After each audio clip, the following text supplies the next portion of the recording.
Show me. You see from the clouds above. There's thunder.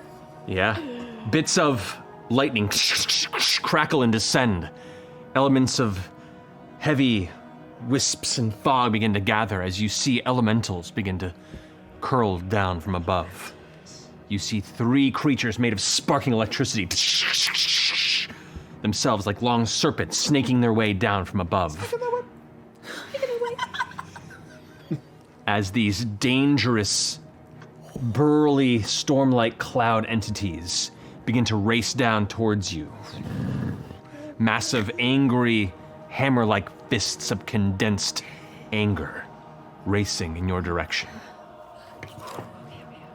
I would like the rest of you to look under your dice trays for a sheet. Is that what? What? Is that what that was?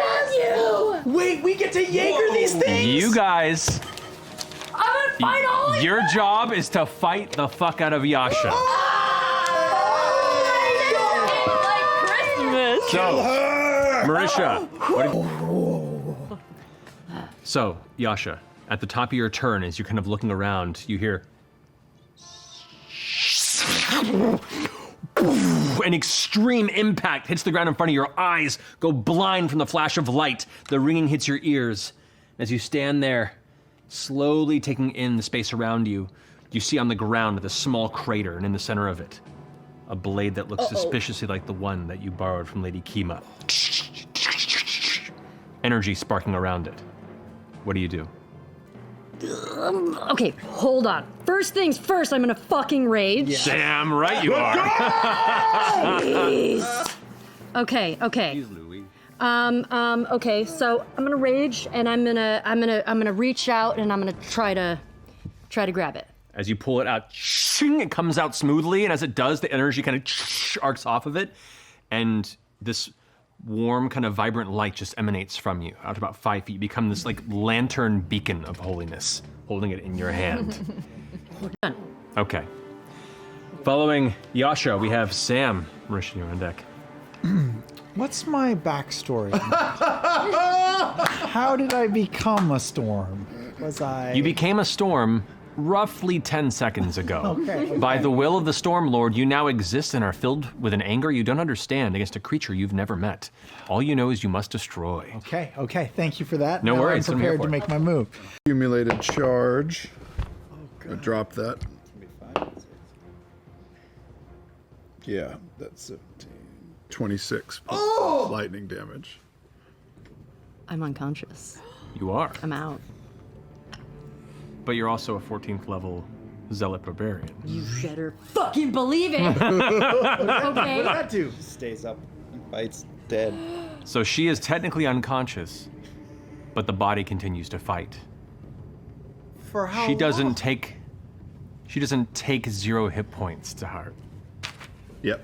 With the strike knocks her in the air. And right as she's about to fall, the wings come back with a fury. Even angrier, blade up. cool. You now see where Yasha's eyes normally are the pupils have given way to arcs of lightning that now strike out of both sides of her head, going down as her hair begins to lift. The air around her, the static electricity is now causing it to create this halo around her. You see a little bit of rain trickling down Tempest's legs. I love how you said legs, but you pointed to your face. Yep. So that's 4 feet. That's 4 damage. It's 4 damage. So you lose a death save. Ooh. Oh. Wait, any damage? Any damage when you're unconscious Yeah. takes off a death save. Oh, snap. All right, that finishes your turn, Taliesin. Is it like the Matrix? If she dies here, she dies in real life? No. It's like Nightmare on Elm Street. Oh my god! If she dies here, she dies in She real dies life. here, yeah, same All right, so Laura, 22. She saves. that's a success. Saves. Okay. But Saves you still take from- half damage. Yes. So still, I'm still taking damage. So third death saving throw. Yes. You are dead, I'm dead. but you're still up Oh my god. because that's what your ability does. Rage after death. Yeah. Because I'm raging. She is a dead spirit flying. If I weren't raging, I'd be dunzos. The rage still pumping in your veins. your consciousness barely present. Comes around to your turn. As the rage is subsiding, what do you do?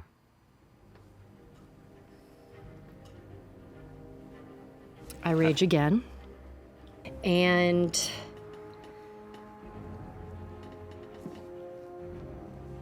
I want to try to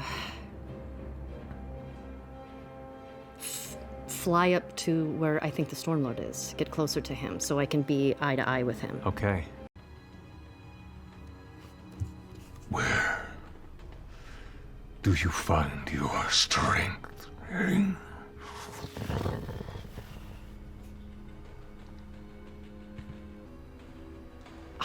I protect. I find my strength in my friends. I find my strength in my family and laying my life before them.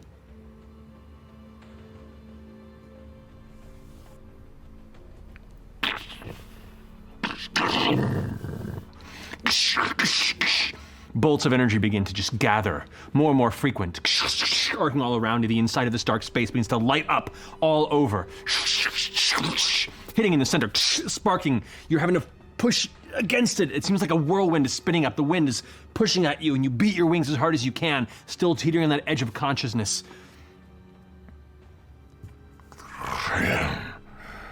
Then protect them.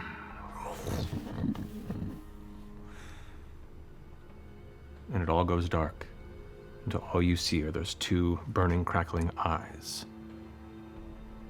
Protect them. As everything goes to dark.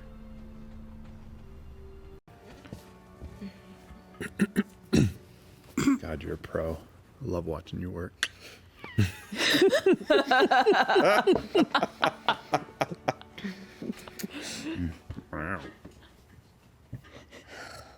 Push-ups in my pecs, my nips are just above. Okay.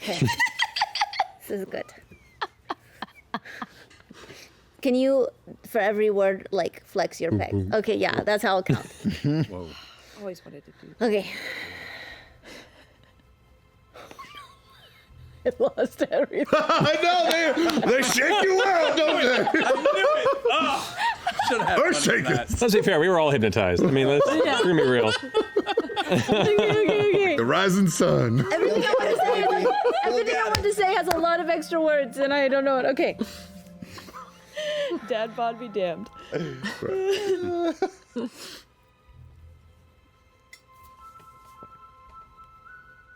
You may be under scrutiny. Why are you so angry? Does tone translate? No, just got Siri on the Why other is she so side. mad at me? Let her Shatner.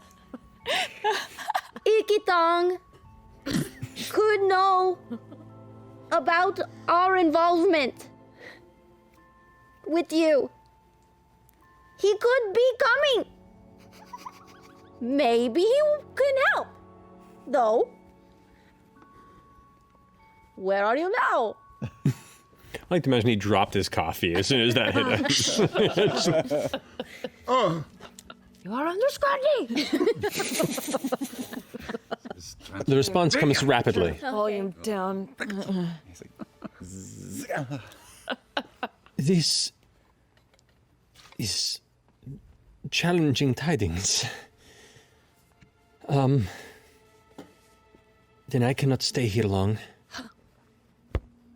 I am at the outpost. If you still need my help, we should leave soon. Might be. Does the storm sound Italian? Make a perception check. It's a me. Natural 2. So, you know, It sounds a little more, I want to say Austrian. Sound of Music. Trapped. Come on. I'm blowing. Aeor is waiting. It's a voiceover disease doing an Arnold impression. I am the Aeor Rogan. Okay. Not a tomb taker. Oh no! Not at all. Oh no! Get the Good stuff. Motherfucker.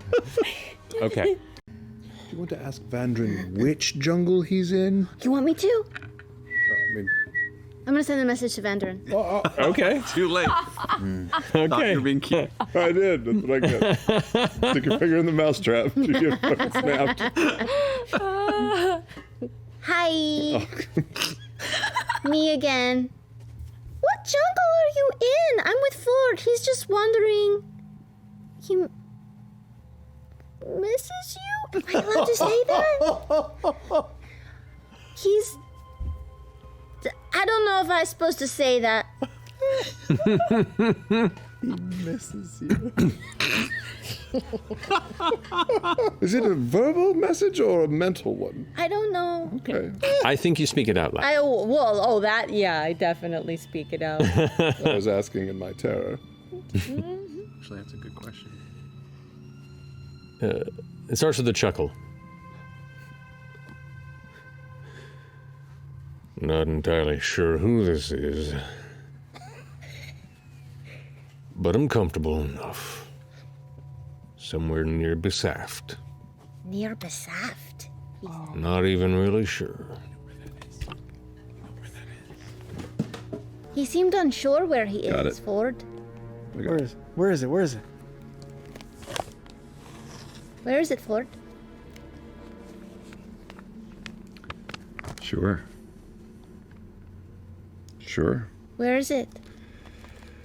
It's the nearest island to where our ship exploded. Where we went down. Huh. Maybe. Right, should have thought to look there. Would have been the first logical place to look. Where would you swim if you survived? Has he been stranded there this whole time?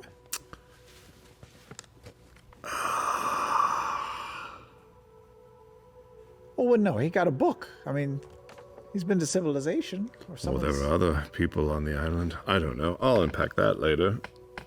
Yeah. I mean, we went to sea with a copy of Tusk Love. Maybe everybody does. It's true. Is Dagon still around? Or he... Dagon, along with a number of guards, have been sent to watch the outskirts of the entrance you had mentioned. Thank you. That's how girls do it, right? You just, They just- roll it right in. Just make a croissant, aren't you? I'm I sorry. think that's how it works.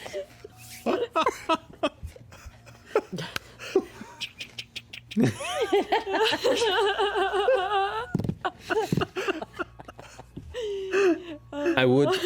Keep it vague. Maybe ask her, are they following? And where they think we are. Well, if she's around him, she won't be able to answer. Yeah. So we'll have to give her, like, cough. Yeah. I've got to figure it out, because otherwise it's going to be very confusing. Caduceus, you can do thaumaturgy, right? Yeah.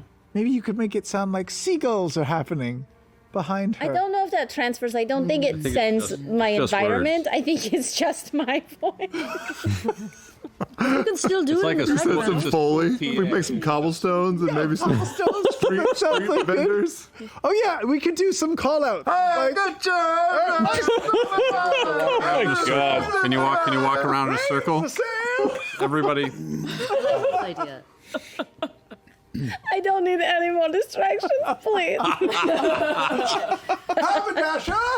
Haberdasher! Oh, 7 thunder of the world. Well struck, my lord. Okay. You even remember what we're supposed to say. Oh, okay, let's do it. Twice in one episode, hell yeah. We're in Trossenwald. Okay, You do you. Where did we okay. throw them off to? I'm gonna send a message to Astrid. Okay. Oh. It's me. Jester.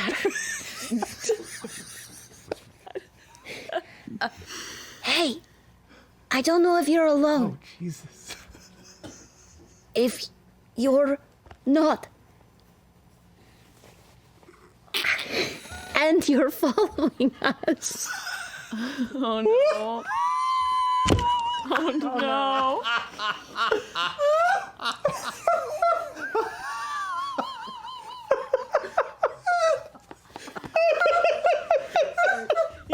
Great start. Oh, I did it. If you're not hands, you're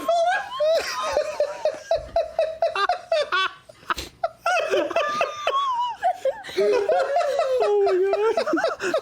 Now clear your throat. If you're not following us. Clear your throat if you're not following us. Clear your throat if they are following us. Is what I said. I really hope she's alone. Caleb's like,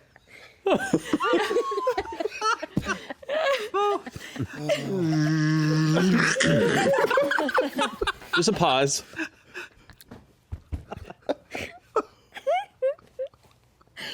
I'm so very confused. She's alone. round 2. Yep. What did you say?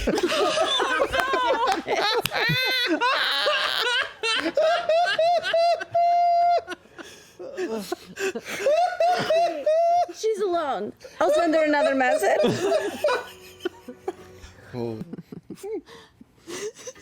A Volstrucker has never disentangled from Trent before. No one who knows what he does, how he breaks us, has shared their trauma with the world. That's the end of her response, and then she follows up with her own. Ooh, she's got her own. With the king. Imagine the threat you are to him, now that you carry respect of both crown and queen. So, yes, he's invested. All right, as you step out, you can see the guard that has been stationed within this outpost has been doubled since your arrival, likely placed at the knowledge of Trent's possible arrival.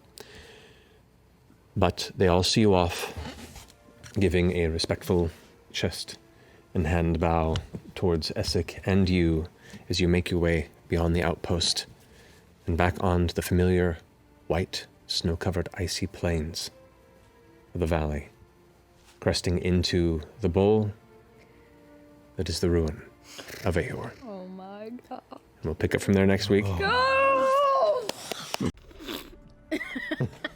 13? 13. Yeah. Yeah. Person in charge knows what he's talking about. He seems like he knows what he's talking about. That's a good character. Campaign 3. Campaign 3, man. Lord Kermit. In Essex control and with Dagon as well, you begin to make your way. There it is. Let me down, man. I'm waiting for the more interesting ones now.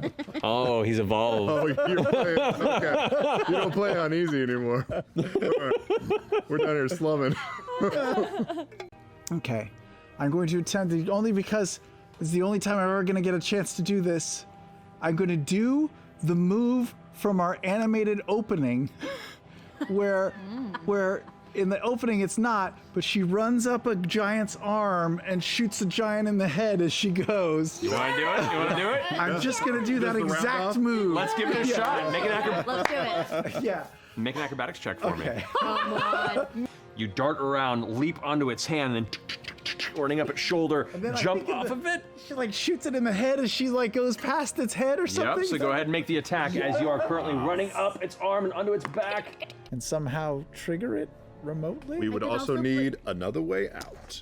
If we're I gonna could do also that. put the No, we have symbol, to recall. We can the spell that I have. not today. What's the spell? The spell is I can leave a glyph somewhere where they won't see it, and it'll trigger when they pass by it or when they touch it. And does it blow up?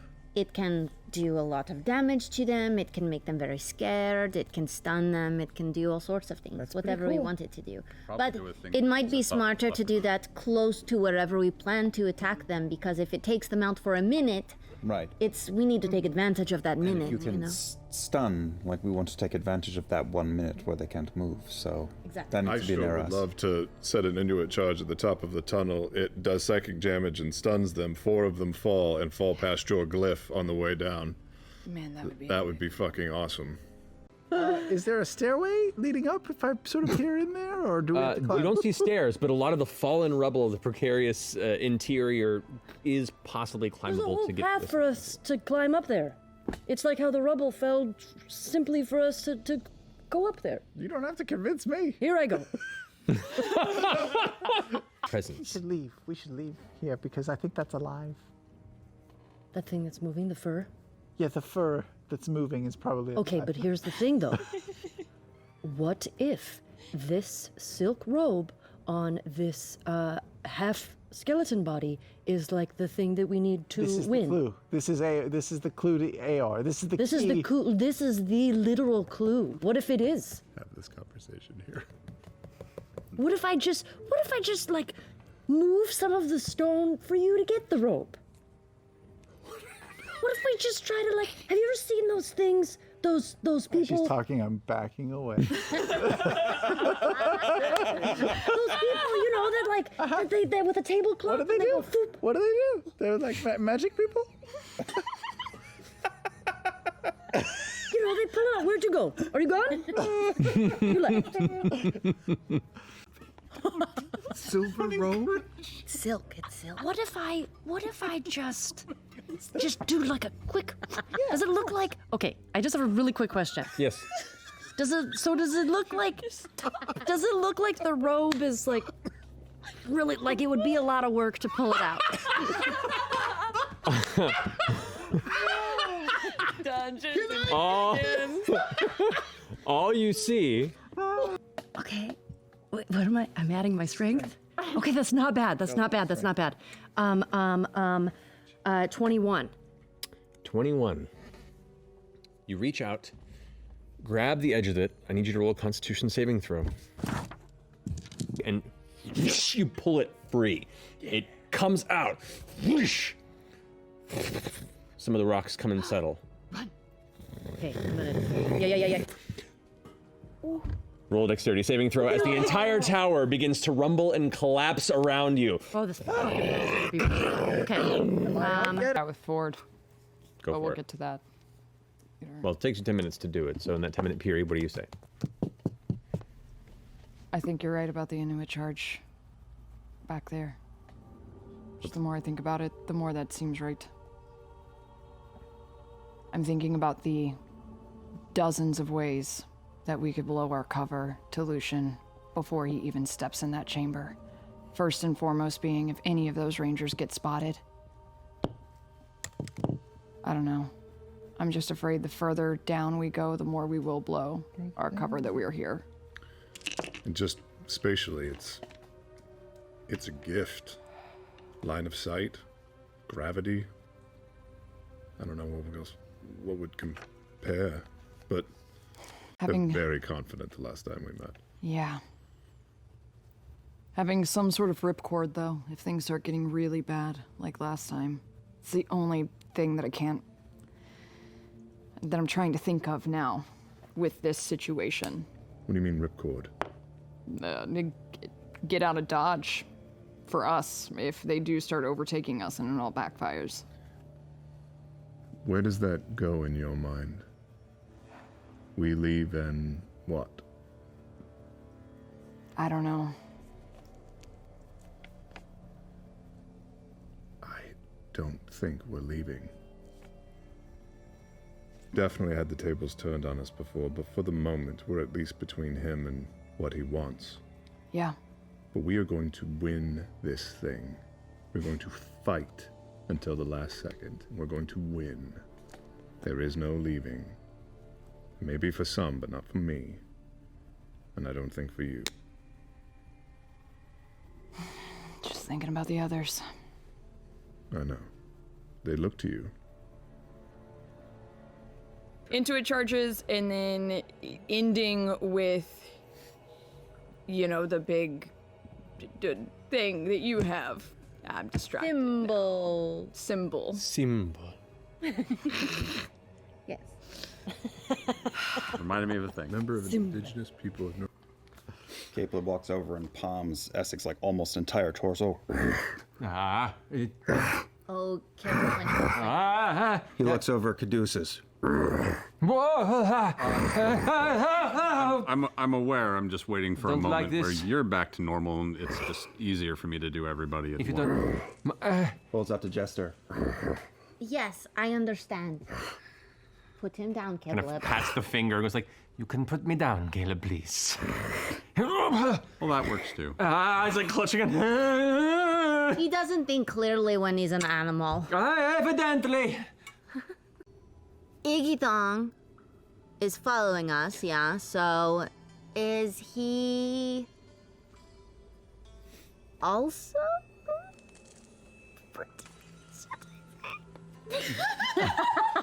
I'm sorry, I didn't get that. What was the question? Mumble. You know how when you had an essay due and you didn't know how to spell something, so you'd write in cursive kind of sloppily and hope that they thought that you knew how to spell it? Yeah. Nope. Say, let's set the booby, then keep heading down. How many boobies do we Just have? one. Yeah. Just the one, Just one. just We one have booby. Oh, we found out that we just have one booby? I thought it was Well, two. Jester has one I have one booby. thing, one But charm. don't we have, as a group, we have more than one booby, right?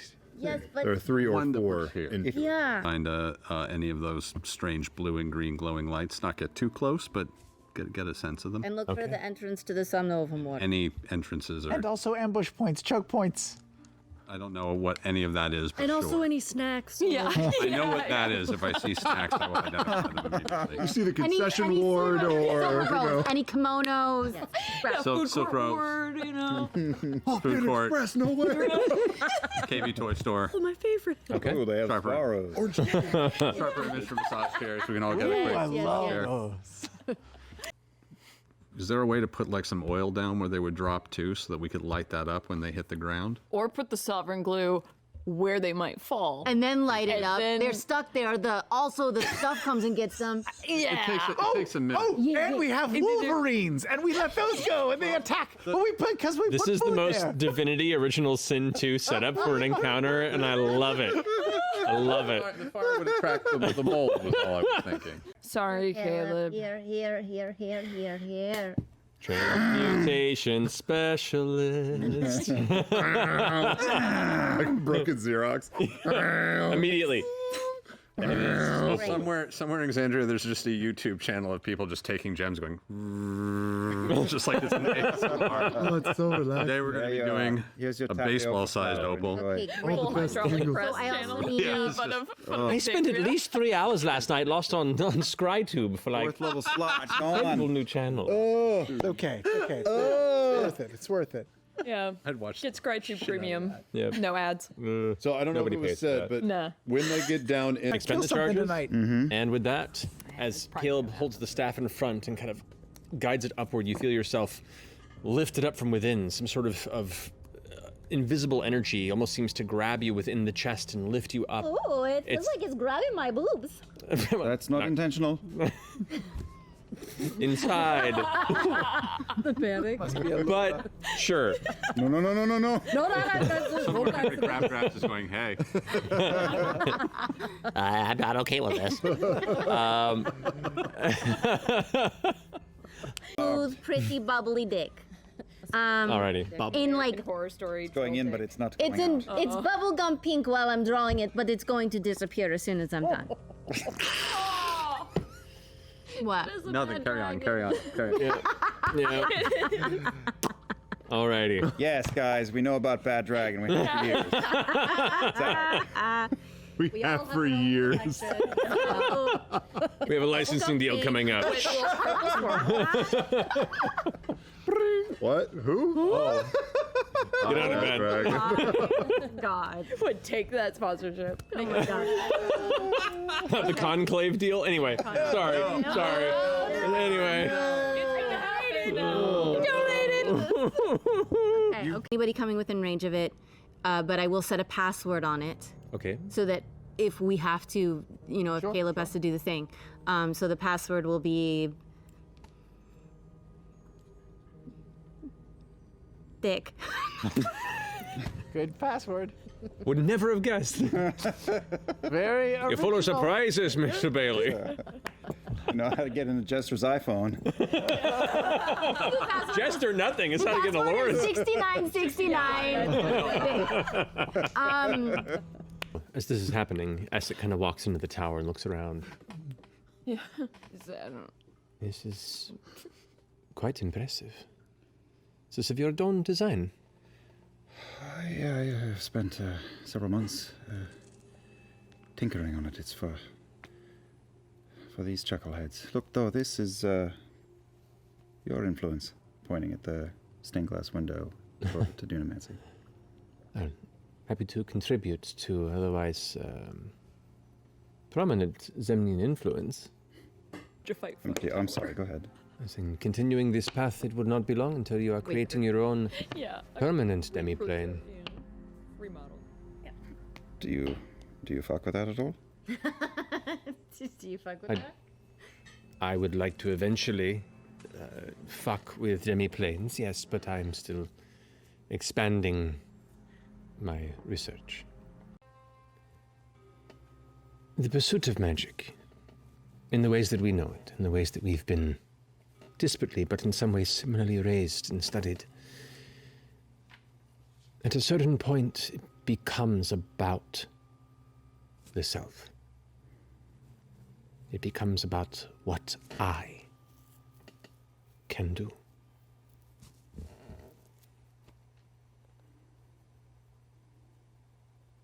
It's impressive that you've deviated at your skill level. I just hope it holds. That's the key, isn't it? Because if you were to put the very thing that I have wondered about for so many years in front of me, I'm really not sure what my reaction would be. You're still very young. You've been around a while longer. A bit. I know what pursuits of the mysteries of magic can bring. Good and bad. The fact that you can acknowledge this path gives me hope, but... well...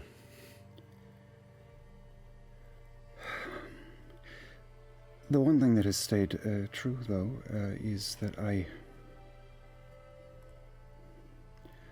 carry a lot of sins, like you do. Not anywhere like I do. Don't be so sure. Kind of looks down to catch your attention. I'm pretty sure, young man. I'll take you at your word. Hit points. Essek does get a full rest, because as an elf, he only needs 4 hours for a full night's sleep. Seriously? Yeah. Mm-hmm. Can't pay. We all have to be elves.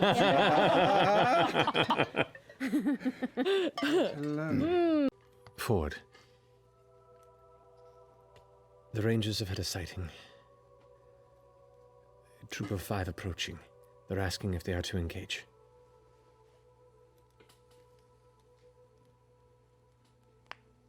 Yes. What? You're a bastard. You're a bastard. Engage. Oh, no. He puts the stone away and gives you a very stoic nod. You cold-hearted snake. Sneak him away.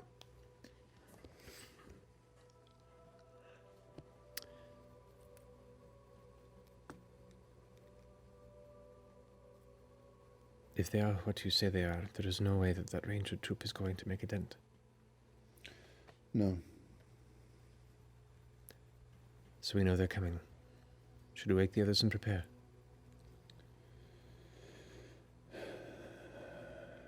Yes. Perhaps if they know the entrance is being watched, or was, they'll be more cautious, take more time.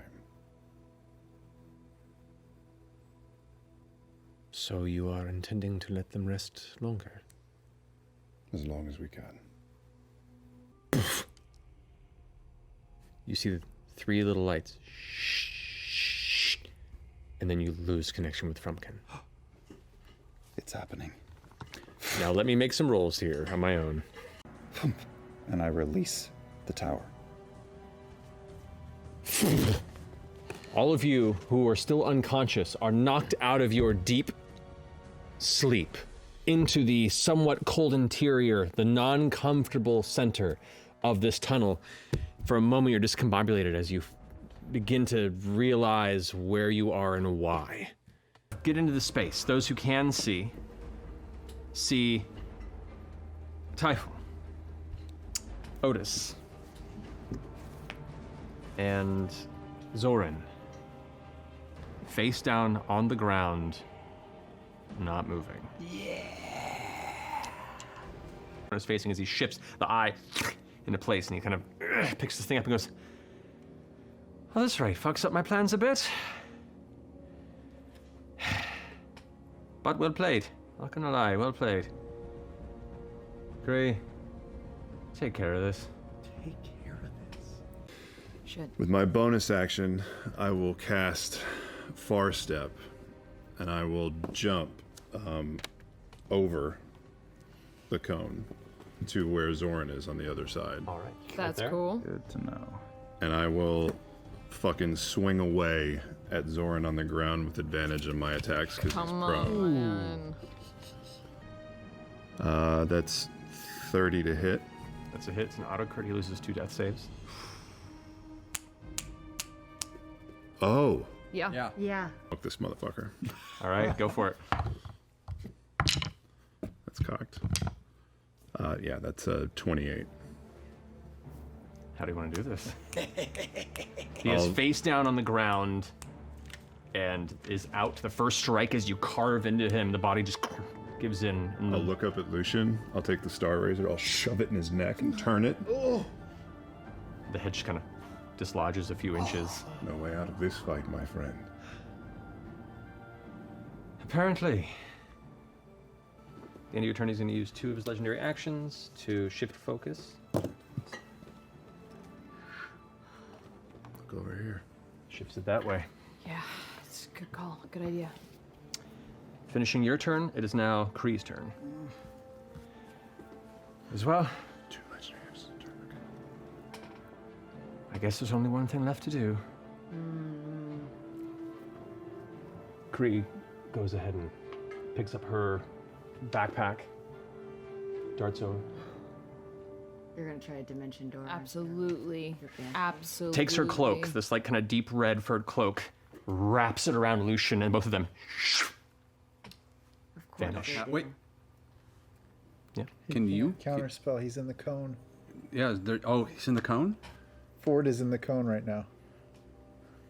Are you thinking of Essek? Essek. Can Essek? He's not. It's a Essek 60-foot range. Super far away. Matt, you are fucking smart. Well, we're not bad. Ford, Jester, Heads off. Yeah. Otis, and Typhon. Wait! Leave Otis for me. Oh, I'm about to like break Otis's neck, and then I'm not going to lie, that was inspired. Well thought out. More than I expected. You're brave. But you've also shown to be more of a thorn in my side than I ever gave you credit for. That's not gonna fly. But I'm excited for you to see my handiwork soon enough.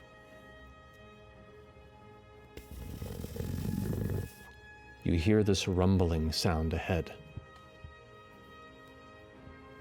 As the hallway ahead of you begins to shake.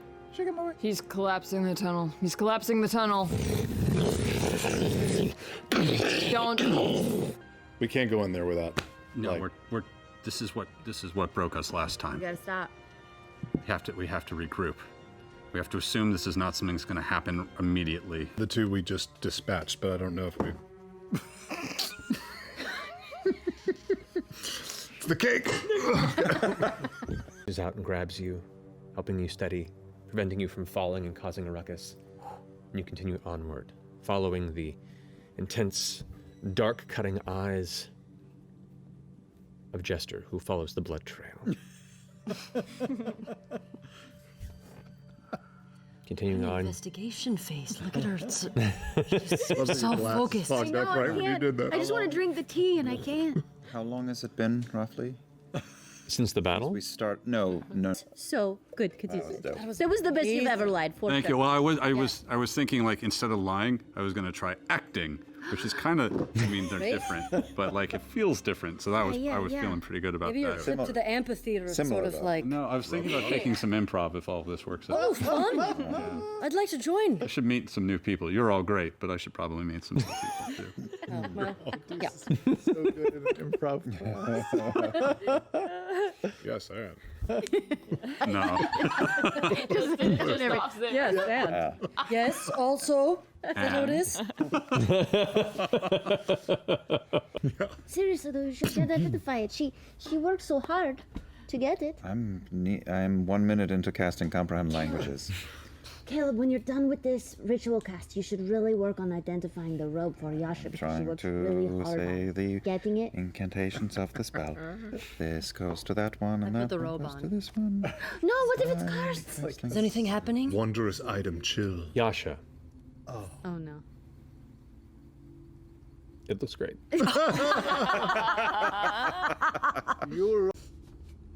Thankfully, these two are dead. These two. There could be more. Or their cries for help could have alerted their, Mates. yeah, or their pod or whatever. Children. Children. It's all couples down here. There are, just long lost couples. Can I Yours for love. ascertain which direction? Yes. Take your honeymoon. This all-inclusive You- package is Aeor. bullshit. There's like a kids club somewhere for monster kids. It didn't tell me how to turn it off. I'll just say the same thing again. Tawaj! Oh, hey! Where'd you go? Wait, right here. Okay. You hear a little bit more movement. Hold my hand. Let's go. Let's go. I slipped on the boat. I pick her up. It's such a day. I would like you both to make stealth checks, please. Hear one sound in the distance, kind of back where you guys were. Did you hear that? That I heard. Okay. And that's it. Do you think that's Gorilla Dog Man? Yeah, maybe it's their child. Or lover. Maybe they were. Maybe they're like a polyamorous sort of a throuple. They were a throuple. They were a throuple, and now one of them is just by himself. or herself or themselves. Yeah. Sure. We don't know how it works. Man, that would suck. It would be. I bet they're very sexually angsty. They're definitely very sexually explorative. Yeah. It's definitely a sexual creature. I get that sense. Like, it's a very it's a sex positive creature. I think so. I kind of got that vibe. I got that vibe. Man. Roll. As Veth is saying this, you glanced over, but now that you think about it, you don't think either of these creatures had sex organs. Oh. Definitely sexually frustrated. Oh, that. They don't have sex organs. Perhaps. That's what it was. Yeah. You solved it. Man. You're a good partner. I like this spin-off series. Yeah. Hobbs and Shaw. I like how you're whispering and I'm not. Let's go. Okay, let's go. Damn good thing you both rolled high stealth, man. That one drunk friend at the party that's whispering, you're like, it's loud in here. You can talk. I'm trying to tell you a secret. I had 4. Yeah. What did you find? We found 2 bodies of huge monster sex creatures. And they were dead because the Tomb Takers, specifically we think Kree, eviscerated them with her blades. I thought Kree used magic and Lucian used blades. Lucian has I only blades. focused on Otis. I don't know what any of the other ones do.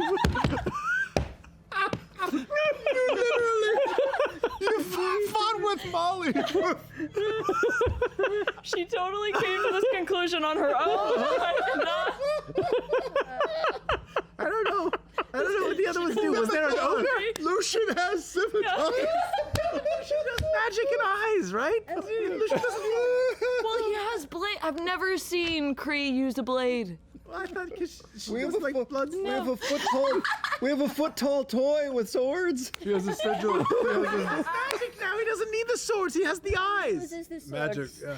It's a third monster that was still alive. Third sex monster. We did not. We ran. We heard it.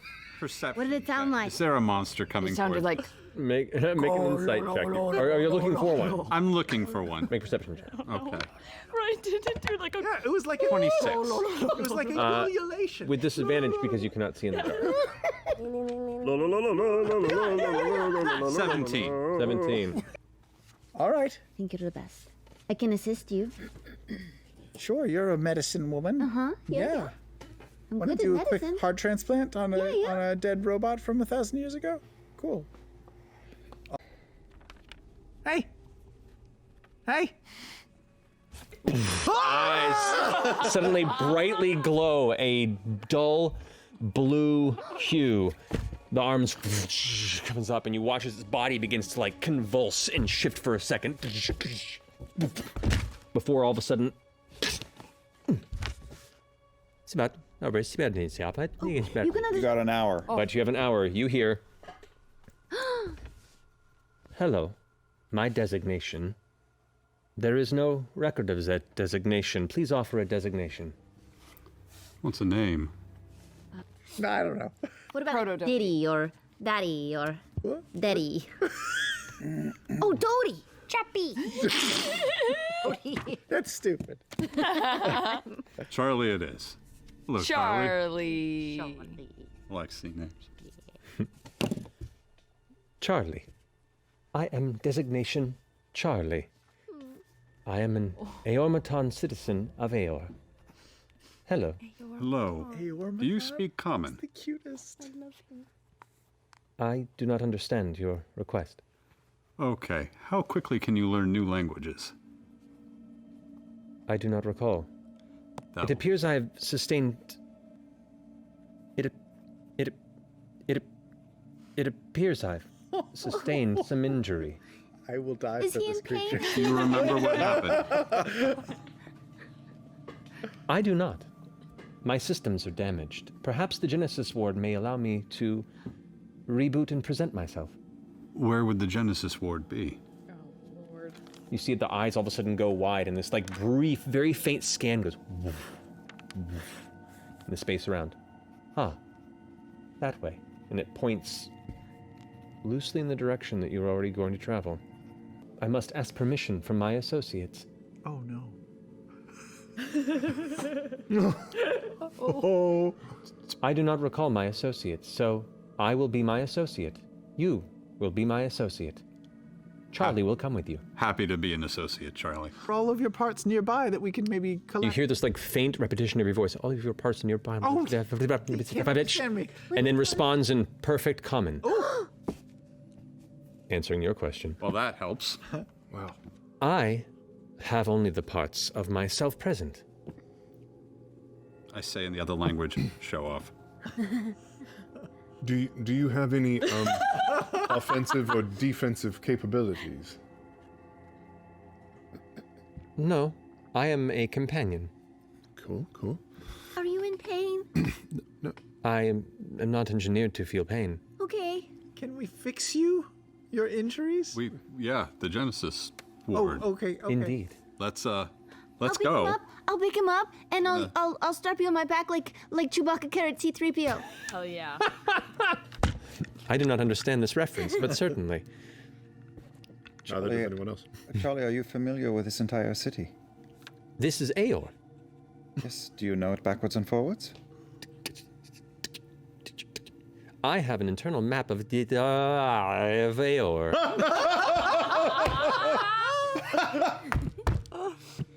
Well, we're letting the high kid guy us. So this will at least be an adventure. Is it possible for you to talk very quietly? I can speak very quiet. Oh. Can you not speak at all? I give him a tap. Hello, I'm Charlie.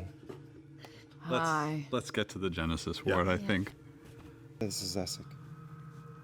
Essek. And Essek goes, I don't trust it. Good. He's smart. Before your feet break through, and you can see little bits of red, just occasionally spattered there. Small drops. Just pick one up. Barbecue sauce.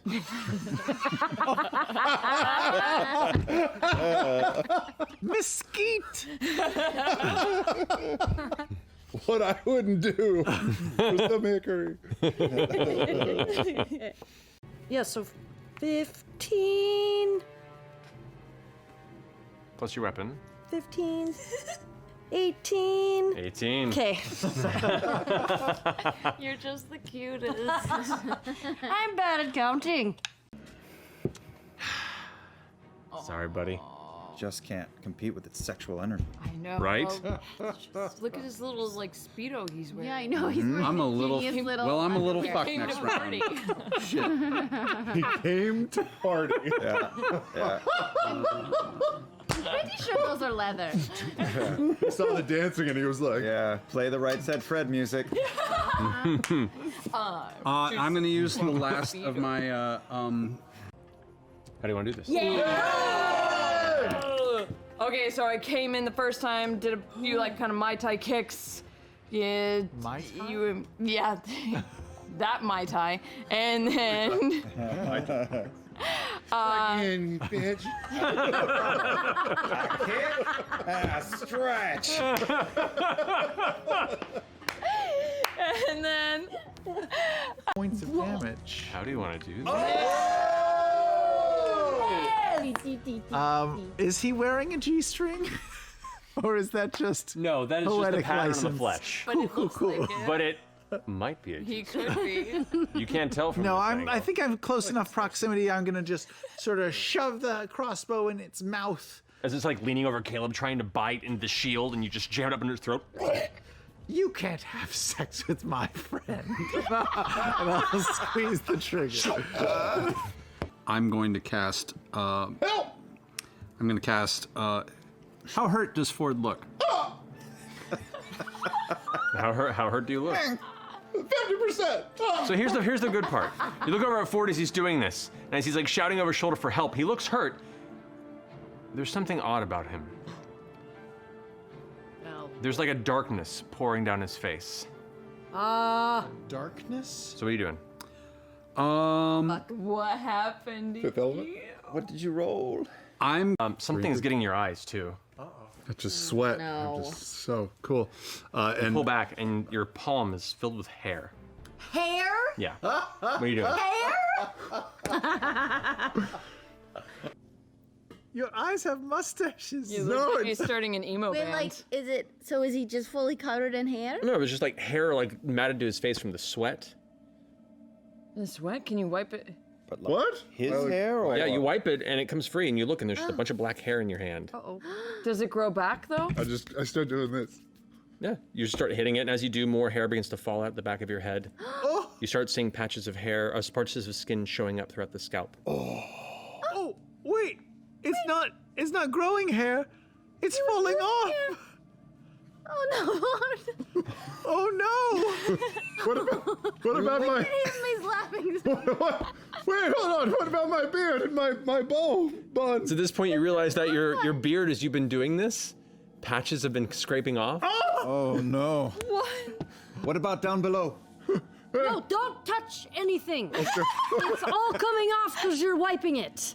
But also, it's all coming off. It's gonna come off, but just maybe it'll stay if you don't touch it. Oh my gosh. Oh no! Do we even know? Do you have like a good bald head, or is it like misshapen It's and a weird? perfect bald head. Well, wait, I've never Bald seen head. it. On my eyebrows still? It's all or nothing, Did he Yasha. lose his Oh dear. eyebrows? Oh, well, at this point you should just. You don't know.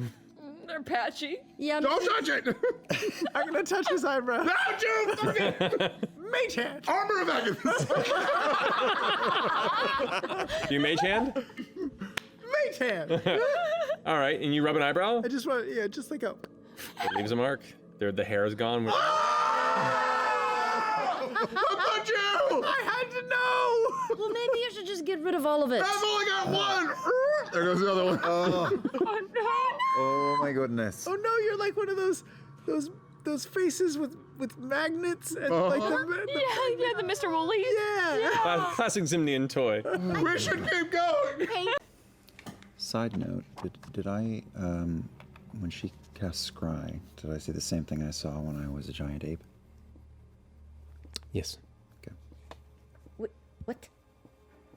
Don't worry about it. You are wily bastards. Continuing to stick my sides like a thorn in my drawers. Clever, but well, not enough. I have to respect it. I'm not here to kill you. Yet. I'm here to open a door. To take my reign. Long may it be. You're welcome to watch. If you can keep up. There's so much beyond this door. So much. So much. So much. The screams begin to fill the space of your dream until it is just the sound of incessant static.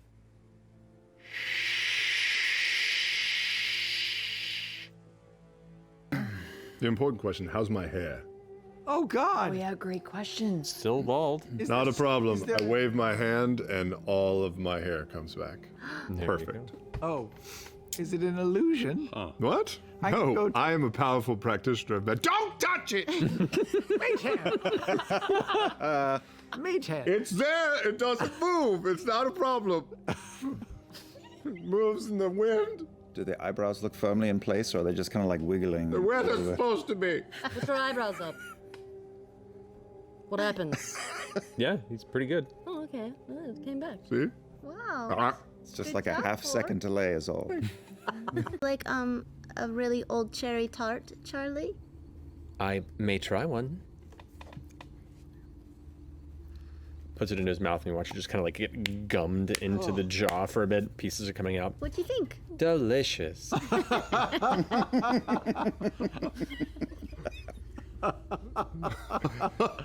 Oh, it's weird here Ruined in us, vision.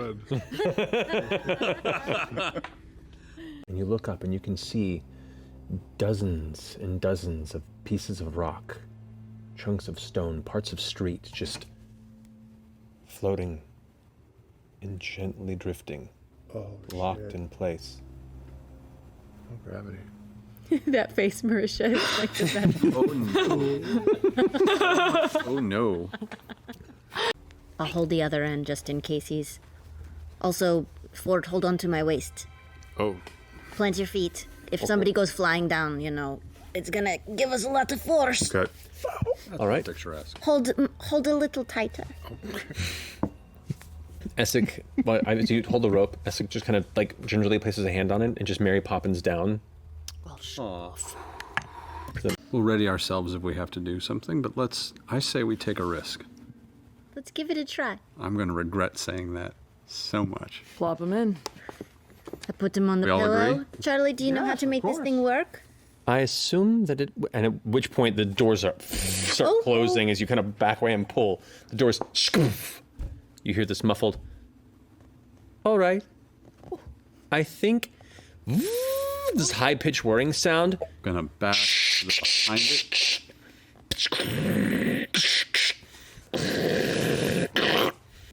5 minutes pass as these whirring sounds and heavy thuds and metallic clangs and buzzing of energy seems to emanate from the interior of the strange orb. You occasionally see it shift in place until eventually all the sound stops. The doors open as a kind of mist-like smoke emerges from the inside. He's super hot now. Vision walks out. He's Prince. Yeah. A hand emerges and grabs the side. Still metallic. And standing up out of the sphere, tall, you see Charlie, whole, cleaned, repaired. No visible damage or injury as to where you found him. Looks at all of you. I'm Devexian. Devexian. Oh boy. I'm here to kill you all. And I'm grateful for your aid in restoring myself.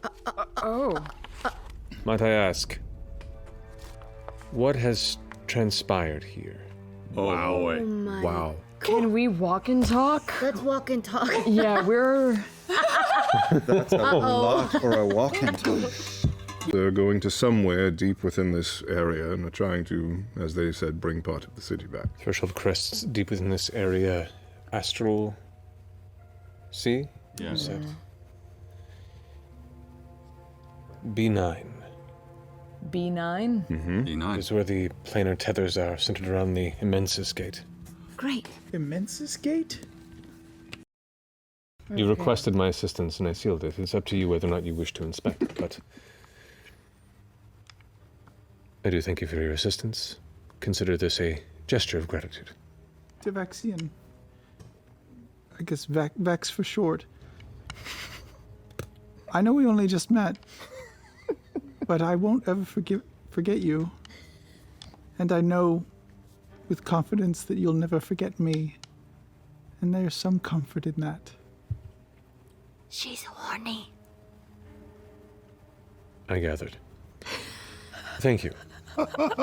And good luck. May you survive these trying times.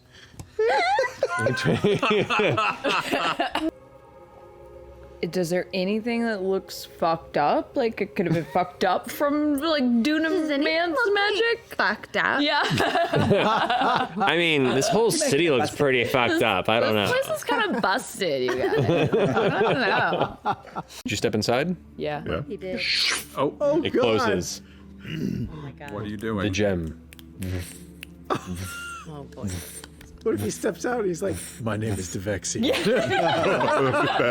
And Yeah. the little gem begins to glow immensely, and you watch as the chamber begins to glow with the same purple energy. Where once you just saw Ford standing in this translucent glass, suddenly the whole thing lights like it's filled with neon purple light, and you just see, for a brief moment, like the skeletal outline of Ford's body, like it had just been irradiated to an extent. Well, the hair ain't coming back now. And the light's gone. The light begins to diminish. I have theories. Just mists to the inside. it's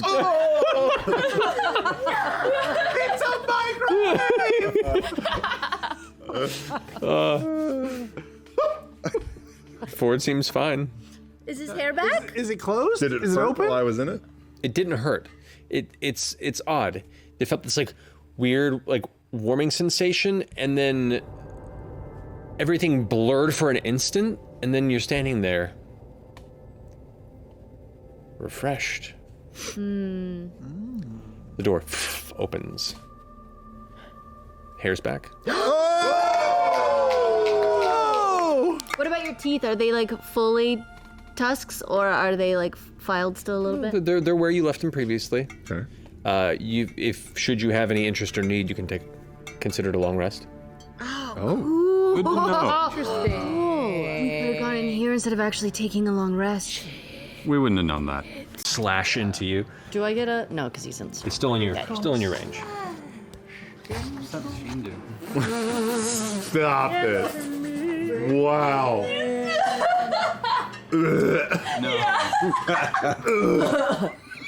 Two claw attacks against you. Hey. 95 just barfed. That is going to be an 18 to hit Oh, just hits. and a. Okay, well, all of my spells are radiant necrotic, and anything that isn't that, he can cancel. So, I'm gonna take out my wand of smiles. I'm pointing right at all his mouths, and I'm gonna use it. Yeah, honestly, what if this does something crazy though? It's not. A shitload of mouths. Hello. Does have advantage. What's the save DC? Roll a 1, baby. Come on, roll low. Nah, sorry. I know, I wanted it to fail. I wanted it to fail. Oh, such a good idea. I'll say it hits, and you watch as like 2 of the mouths are like, stop and go. And the other mouths go, and it goes, no effect. Such a good idea. That was a great idea. A good idea. I really wanted it to work. 12. 12? You do not see anything, unfortunately. Interesting point, though.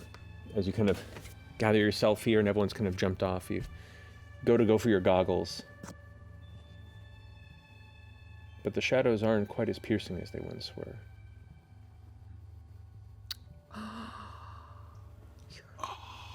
Fucking eyes. I put them on. No real change. No real change. Mm-mm. Can you make your face look different like you do? Sure. I'll try and look like Caduceus. Oh, not bad. Where you both see the Caduceus face, it has a faint shimmer or transparency to it, and just beneath it you can see the outline of Ford's facial composition. Oh boy. You know you two can use your words if you're doing like a weird psychic thing or... No, no, just process. Yeah, Okay. You two talking to each other now? fine. Can you read our That's thoughts? fine. Can you read our thoughts? What number am I thinking of? What number am I thinking of? Whoa. Whoa. I was watching you talk to your friend. Artie? Yeah, Could you see Artie? I could see Sprinkle whispering in your ear. Sprinkle. Sprinkle's been dead for centuries. Is that something that you have been keeping to yourself, or? Wait, what? Yeah, once when I was a monkey, and then later, you talked to him again, and when you were talking to him, Talking to Sprinkle was Sprinkle? chittering in your ear. You see, like, Sprinkle slowly emerge from around her neck and kind of look up with the eyes and the kind of glance over of the weasel and go, well, how else was I supposed to stay with you and keep tabs on you? Shut up! What's happening? You're in hindsight. Oh my gosh, and you've just been here the whole time? Told you I'd be keeping an eye. I love you so much, Artie. Should I call you Sprinkle? Should I call you Sprarty? We'll stick with Sprinkle Archie is the for now. traveler? Of course he is. That makes perfect sense. The only reason he's still alive. You're not entirely wrong, and it's been a journey. Wait a He kind second. of shakes off a bit. Did you know this? No, how did you know?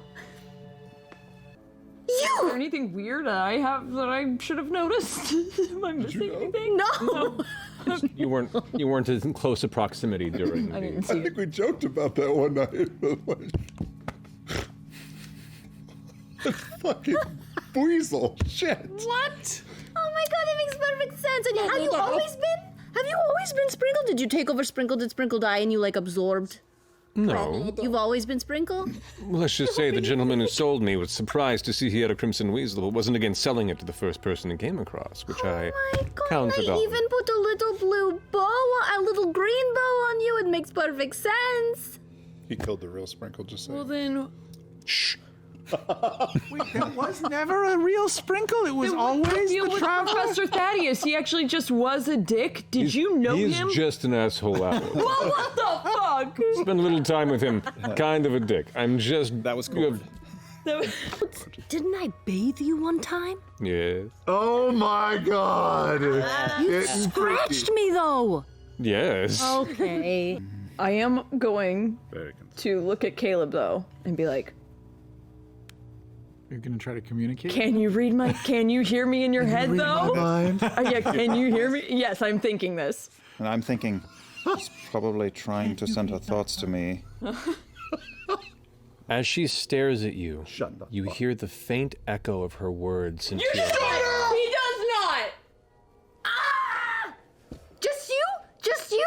Or I'm gonna try to I'm doing it too. No, you're not. Yes, Are I you? am. Nothing from Jester. Nothing from Nothing from Jester? Wait, but does it work with us doing it to other people? Yasha. Who am I in love with? Oh, that's dumb. No, listen, can you hear me? Can you hear me? Can I hear you? Yeah, I'm gonna try and talk to you. Okay, let me see. I will very quietly cast message You and just say, "Hey, girl, it's me, Beauregard. Oh, you wanna Ashley, get freaky?" it's hard to make out any of these words as two voices are competing for the attention in your mind. Shit. So they can't, but we can. Wait. You have two voices in your head, and one of them sounds like Veth.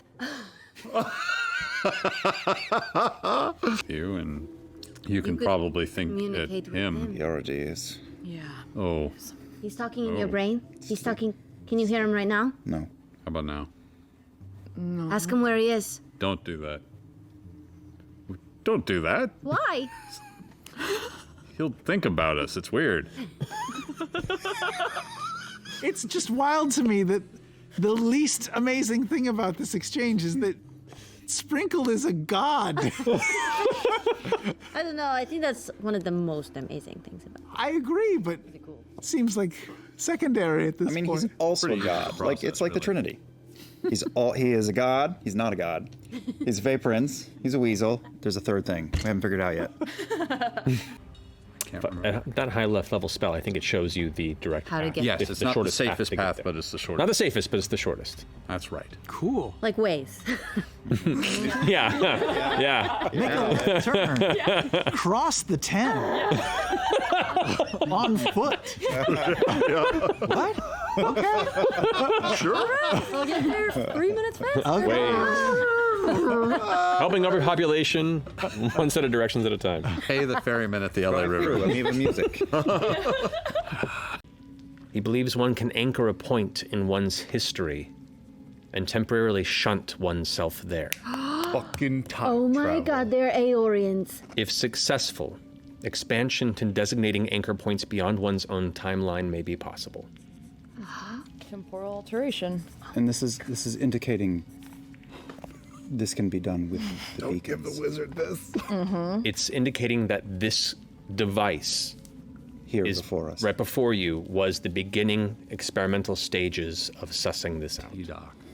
It speaks on the experimentation process after initial development, that an echo of the individual is left behind when they transfer.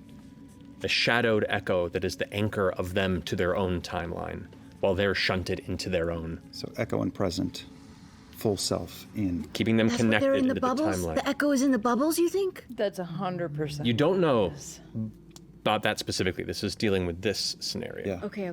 There could be connections. Related. That may require a lot more time and research as you continue, perhaps. A large 10-foot wide ring that stands at the top center of this platform, about 10 feet in side to side. A Stargate.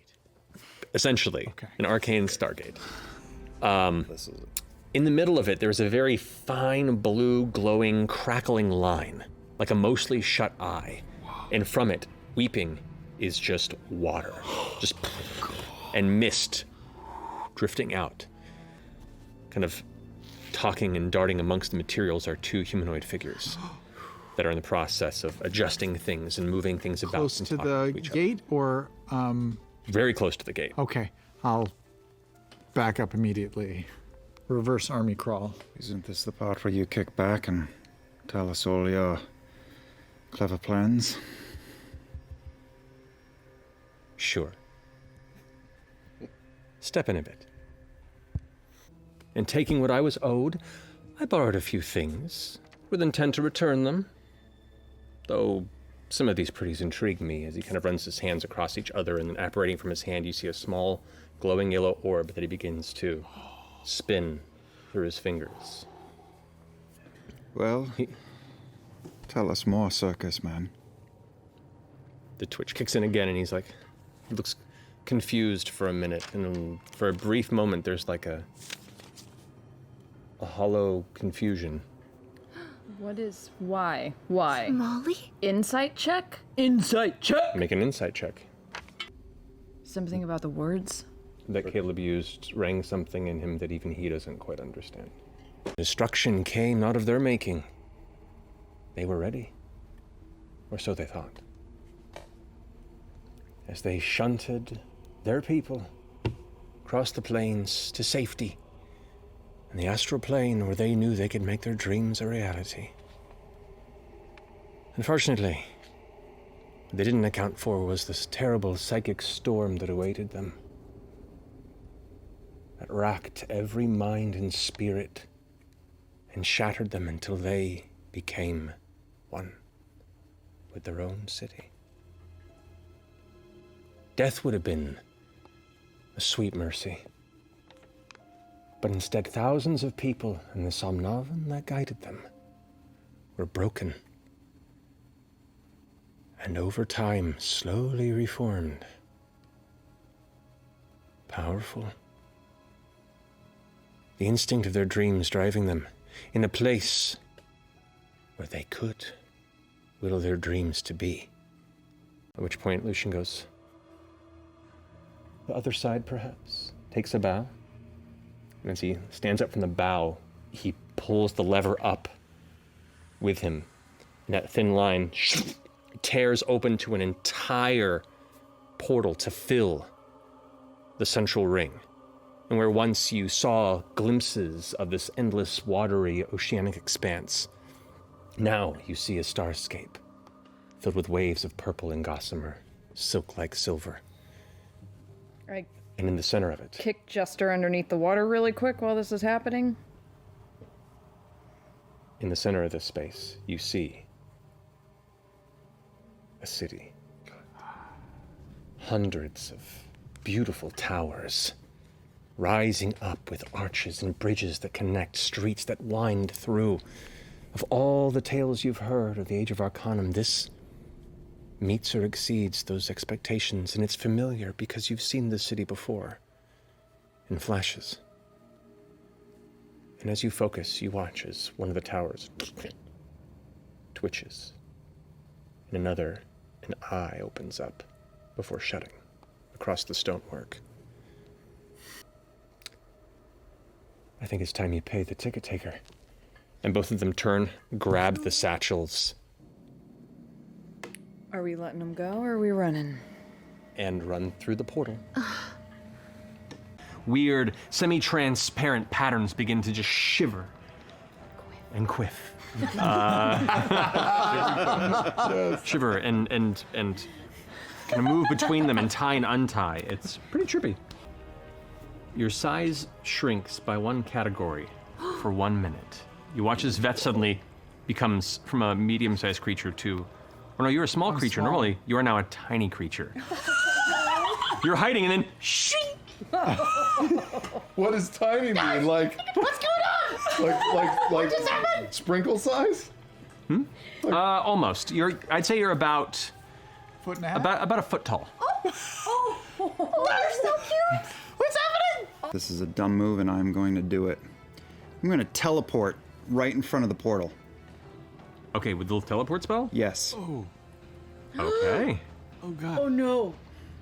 Oh no. Oh no. Okay. He's taking I need his you. chance. I need you to roll a d20 for me.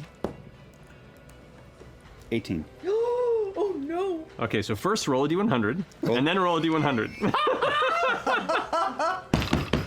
Oh my god. So you What? cast teleport and zoof, shunt out of the space and appear right in front of the portal, Oh, great. Good job. But which is awesome. But I die on the spot. But your You testicles see are made of inside tiny out. Veth, you look over and see Caleb appear, and then his form shifts as well. Only now, he's a sheep. Yes!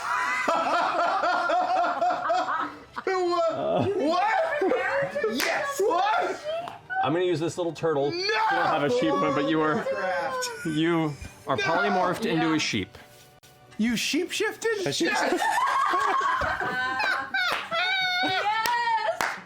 Wow. So that's your action. I should still have my movement. You do. I step into the portal. no, as You watch those of you who can see, which is Beauregard looking over your shoulder, and Yasha and Jester, as you look past, you see Caleb land. And just like float slowly into astral space.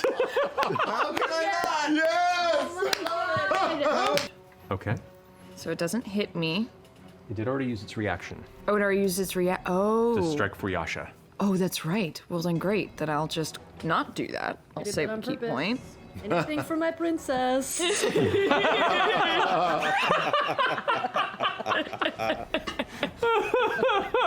Wow. I love you so much, Ashley. Staggering. Princess punch. Anything for my princess.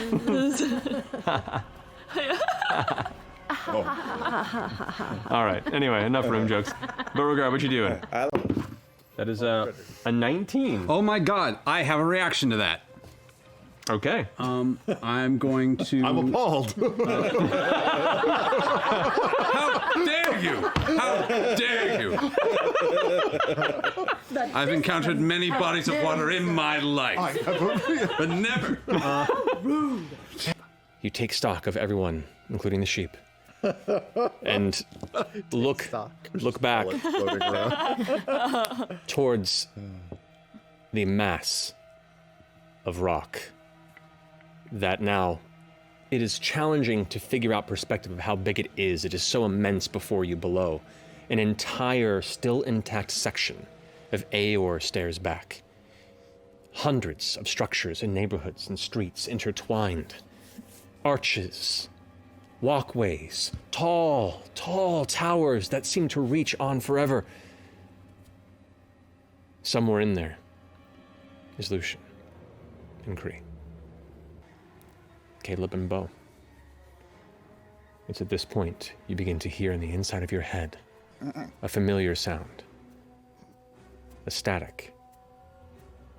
Faint screams and laughs and sobs and shouts. And a voice peeks through. Welcome. Welcome. Welcome. Welcome. Welcome. Welcome. And that's where we'll end tonight's episode. Oh boy, they just got themselves a sheep. Everybody flock together. We are woefully unprepared for this. Oh, I'm bleeding out of all the places. Sheer horror of it. We're looking rough. Should I just grab I don't him? know. Yes, grab the hold sheep. on to the Come here. Let's go. Are you scratching his belly? Yeah. I think Caleb can end up going 15 when he's not a sheep. You have to make him not a sheep. Caleb! Will yourself to not be a sheep. That's how things work here. Just think, I want to be Caleb. Ears go. Yeah. Yeah, I can see you're trying. Try harder. Almost got it. Man, he's a cute sheep. He's a real. Maybe he should just stay a sheep. It's not a bad ending for him. I think It's not a bad ending for him. truth. He's been trying. You watched him do it again and again, but it always wears off. Just be like, here, hold on to my belt. Okay. And then, can I tug him? Can you? You can. Can I tugboat him? You can. That sounds No, worse, that seems doesn't worse. it? I don't even know what that is, but it seems like You can. What's the matter with you? just floating around tugboating people. Motorboating! Oh yeah, Oh, yeah. that's better. Tugboats from the other side.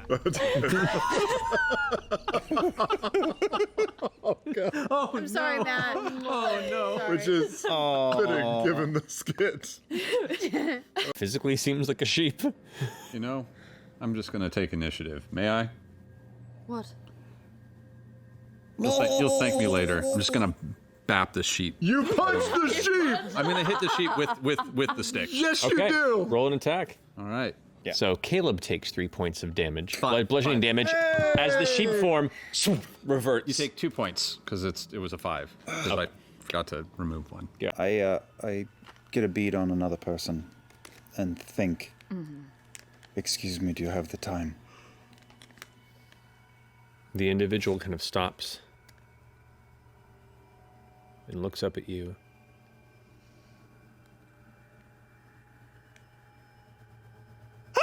And just screams fully loud towards you. This endless, echoing, terrifying, volumetric scream that just goes and goes and goes.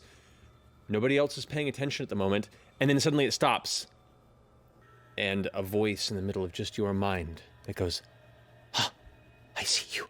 Come. Come." Close enough to tugboat. Yeah, 6-inch range. Let's say 10 feet for now. 10 feet. Yeah. You drift down before them. They look up, and you can see the face is just blank before it goes, "Oh, God." And you start sobbing before the sobbing stops. Their head twitches a bit to one side, and one eye turns red and swells. Their head seems to rise, to just balloon up as this massive red eye is now peering towards you with it, and you feel your brain begin to get that fuzz a bit. I want to get closer to be in Caleb's range. Okay. You know the terror of the end, mortal ones. The nothing. The acceptance of fate or even oblivion. We cannot end. No, at all costs, oblivion must be destroyed. We will endure. Driven by fear. You are powerful. Yes. The need to survive. Yes, we can protect one another. I am Timore, one of the Somnavum. And I beseech to you, I need your aid. Your aid. Explain. Latus and Luctus, pact to end our march, to bring darkness and nothing to all that we have made. They embrace the unknown. Their reasons are madness. They must be stopped. If you would find them within the Aether Crux. End them, so that we, others, may survive. Please. Around, and there's no expression. It's just this giant, swollen, kind of like fearful face and this gargantuan red eye that is just burning towards you. Where is he? Where is the Nonagon? His second walks, but he is beyond our sight. He was to come, but we can't see him. Maybe he'll help. Her throat bubbles outward and the mouth opens wide and a giant red eye appears. And a voice goes, Who was here in your mind? I can sense the brethren. Welcome. Thank you. I am Ira. Ira? Roth Ira. Very important to have. Brother of Sep. Every name. There's no name that you can make that we can't break. I know, and there's no way that I can't make you pay for it. Right. Creation is born from destruction. And if all that is worthy of us is destroyed, then so much more can be created. All the gods and fates that threw us to torment and death, they all will pay. Guardians, do not trust them. They push forward without call for truth in the evils of existence. They wash us all towards oblivion. with arms open and naive. To strike first is to survive, and to punish before you yourself can be hurt. All will eventually hurt you. Find their essences and destroy. Then, maybe we can talk. Show me that you can do what I need you to do. And the mouth seems to distend and break as the eye pops into red ether energy. The now swollen and pulled back woman's head seems to snap backwards. Her body begins to shake and quiver, as with about 6 of the other civilians around you begin to just before their flesh all simultaneously tears open in a whirlwind of teeth and eyes and muscle and tethering tentacles. I need you all to roll initiative.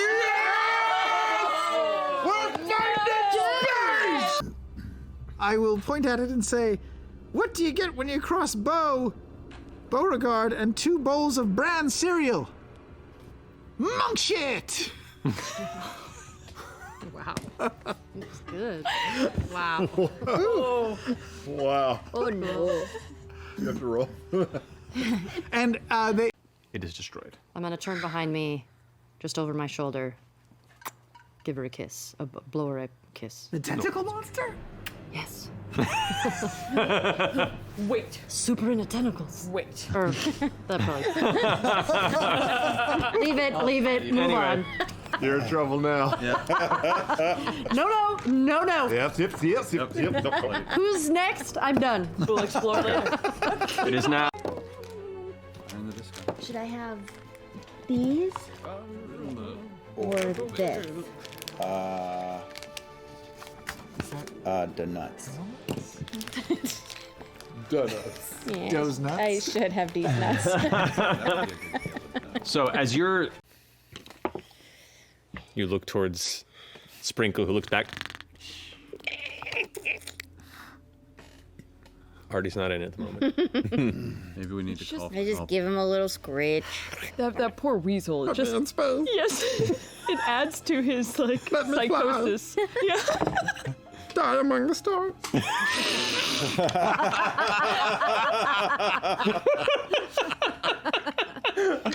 Can we make a Sprinkle show that says that? Please, I want to die among the stars. It's hard to know how to interpret that hope, though. I mean, No swords out, so there's no light. You're just looking in pitch darkness. Dark vision 60 feet. Exactly, which everyone but Caduceus can see at this point if the sword has been extinguished at this point. 2 games without dark vision, just saying. You had it briefly.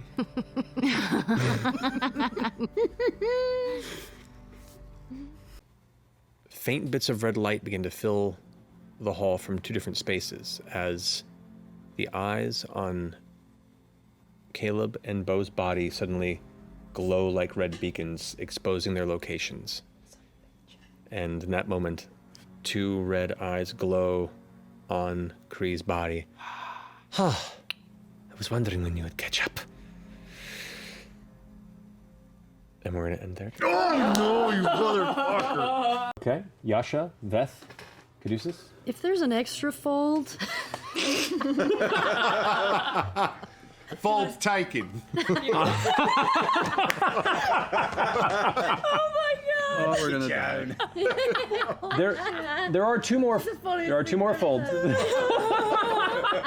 2 more folds back here. But that's your action. Okay. All right. Anything else you want to do in your turn? Can I see the threshold crest? Yeah, you look up, and you see about 25 feet up in the air, embedded in the ceiling, you see the massive, somewhat circular threshold crest, giving that dull, familiar bluish glow. And then, I'm almost done, I'm gonna spend 1 more key point to extort truth. She fails. She had to make a 17. Okay, then yeah. So, for 1 minute, Kree cannot deliberately tell a lie. Beauregard and Caleb, you hear Kree's voice, not speaking to you, but you pick up on it like a wayward radio signal. It says, Lonergan, help me. Please. That's all you hear. Go, Santa! No. Caleb just says, we need to pick up the pace right now. I want to step on her cloak, yank her back, and... So you yank her back and pull her onto your sword? Yeah. All right. As she goes to try and run and bolt, you just yank her back and pull her all the way to the hilt. The blade is now sticking fully through Kree's chest. Just coughs this big spatter of blood. You can feel the body going limp against the blade. It goes, Lucian. You both hear in your mind, you've done well, but I need you to hold them off a little longer. I'm not done. I'm not ready yet. Become a vessel for the pattern and show them the way. In the darkness of this chamber, there's suddenly a dull red glow in your proximity as the 5 eyes that mark Kree's body begin to glow simultaneously. And with a limpness that a corpse would when the life has been drawn out, but when the body impacts, there's tension in the muscles, and you can see now Kree just shaking, convulsing, the eyes getting brighter and brighter, until suddenly the back of her shoulders split. Bone and flesh begins to spit out and grow. This horrible, mangled version of what once was Kree is now this ever-swelling monstrosity of flesh, teeth, and eyes. What? You watch as parts of the ground begin to expand and seem to almost be feeding to the body as it gets larger and larger. Part of the plan, not part of the plan, not part of the plan. Oh no. It's so tiny! Excuse you! Still hexed. Okay! And it can't tell a lie.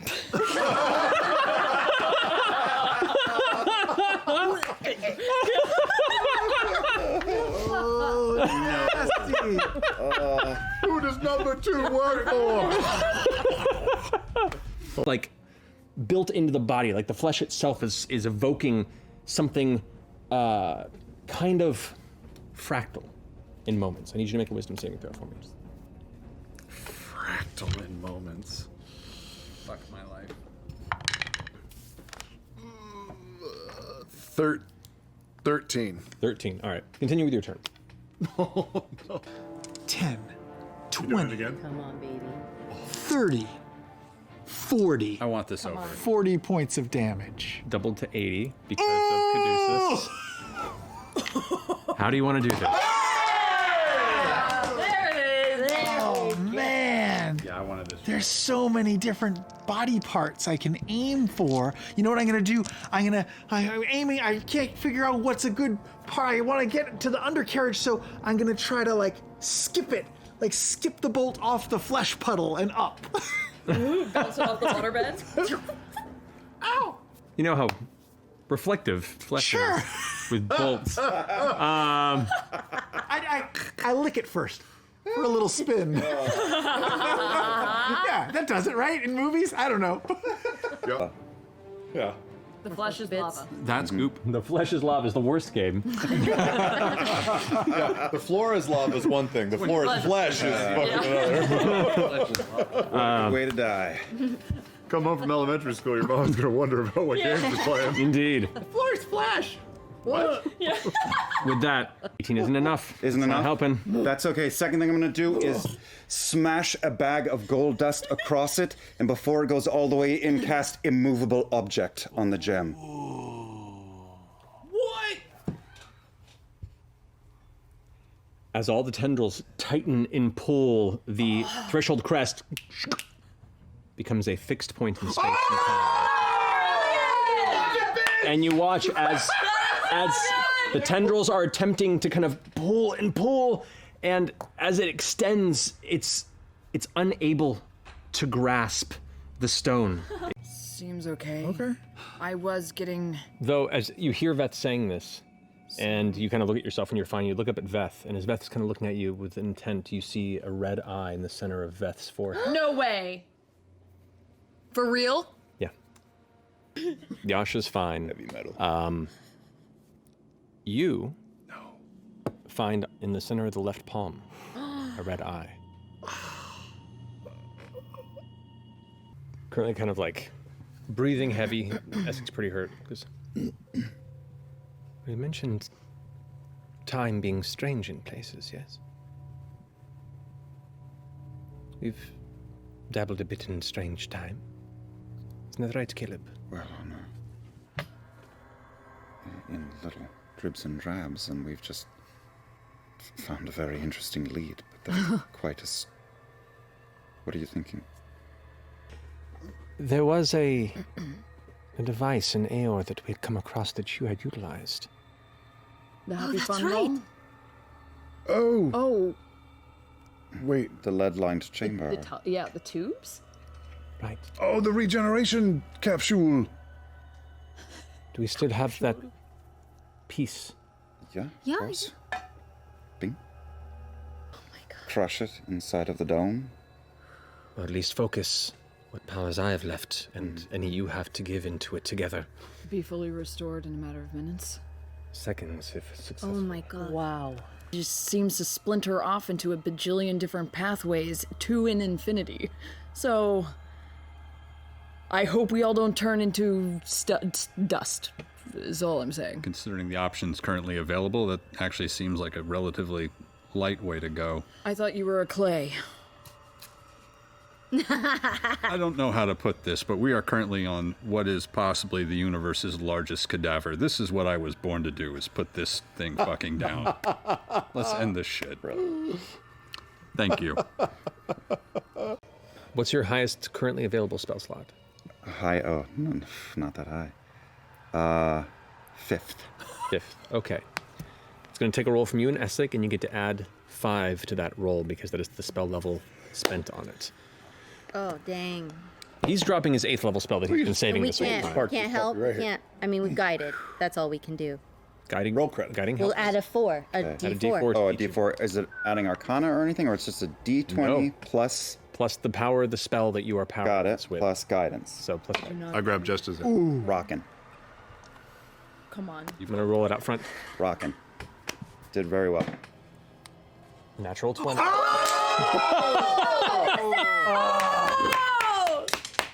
Plus 2. Plus 8, so that's a 30 from Essek. Oh my Dirty god. 24. Dirty 24. Oh, we're not gonna die. No.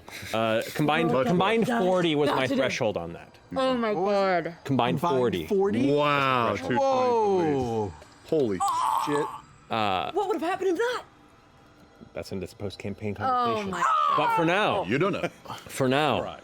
and you see it begin to like flicker, not unlike the symbol that you were seeing, which makes you extremely uncomfortable. In a moment, you feel this urge just rush in and stop it. But as you do, Essek twitches his arms around it and then draws his fingers in 2 different directions, and you see this kind of small tear in reality, a break in reality, if you will. And with that, you can see in a brief moment in this sliver, hundreds of realities just brushing by at an endless speed. He begins to take and fold that tear around, almost like if the tear in space-time became a thread, and wrap it around this stone. And as soon as it begins to close on it,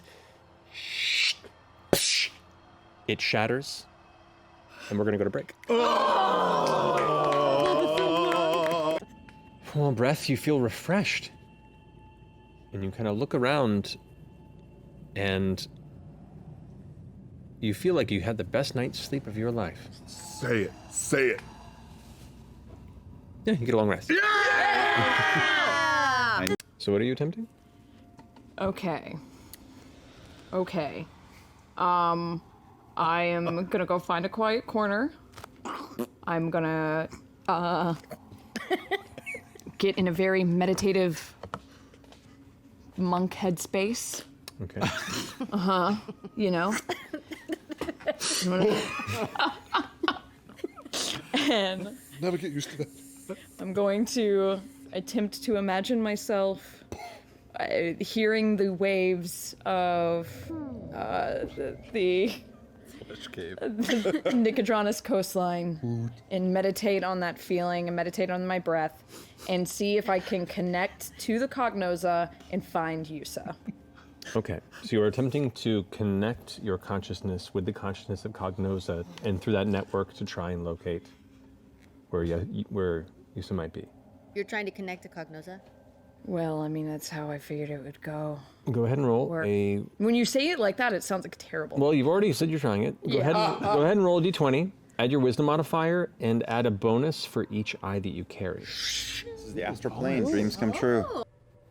You see one of darker skin and light hair and elvish complexion, wandering aimless amongst them. Maybe about better part of a mile to the east of where you are on the surface. You withdraw. You manage to maintain yourself through that, but maybe not enough to do so unnoticed. You traveled on the network of Cognouza's consciousness, but something saw you. Got sliced. This is where the two stories come together. So we dovetailed the two narratives finally at the end of the campaign. We've been working on this Black Widow. for years, guys. Me and Sam played a long game. Caleb reads the tunnel. It just says Nord. Hello reforms into Leet.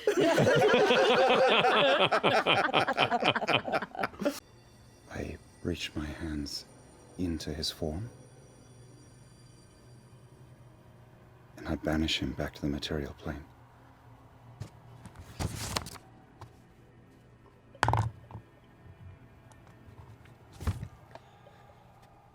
As your hands alight with energy, there is a sudden burst of life and movement from Yusa's somewhat spectral form. And in that movement, there is a facade of that faceless image that is kind of left behind like a ghosted shadow as Yusa's spirit is pushed out of it briefly.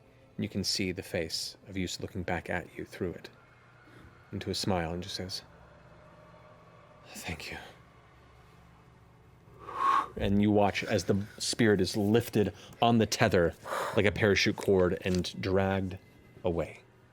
Yeah. Wait, All how voice many material names there. did you guys write down of the Sum Novum so far? 1, 2, 7 or 8? 4, I have 8. 5, 6, 7, 8. Tamore, Alactus, Luctus, Ira, Miramis, Guardius, Fastadan, and Cole Pussy. That's what I wrote too. I just thought it. I didn't actually write it down and say it out loud.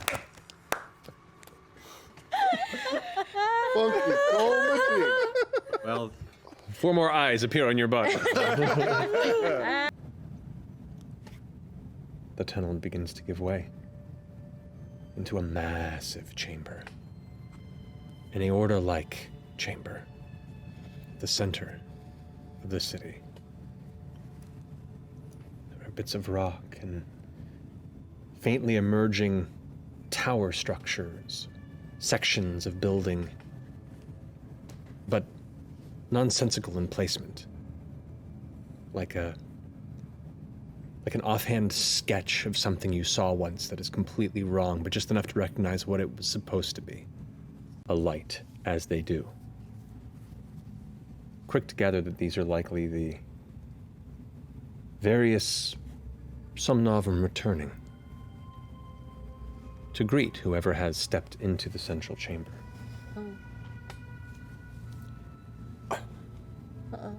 A voice immediately fills your minds. Bassy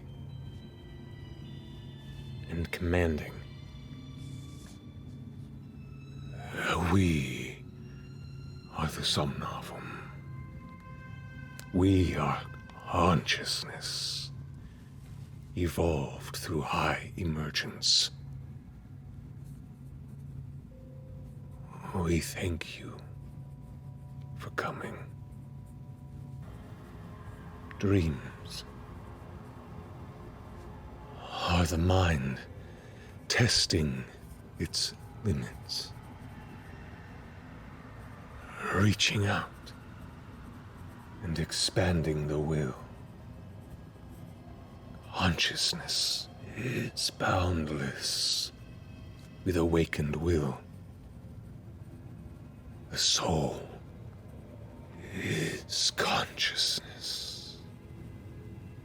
We are a proto-realm, a new plane of existence about to be born.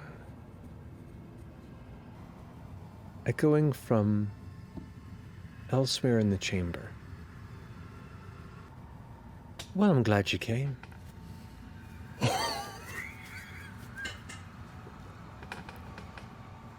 The invitation was there. And you've all proven exactly as useful as I hoped. And on the opposite side of where you're standing, near one of the other aortic tunnels that ventures past there, you see Lucy standing next to an empty sack and a cluster of 9 or 10 glowing into charges. All pooled into one pulsing pile. Somnothan voice begins to echo through all of your minds like a storm of lightning. Stop him. Stop him. Stop.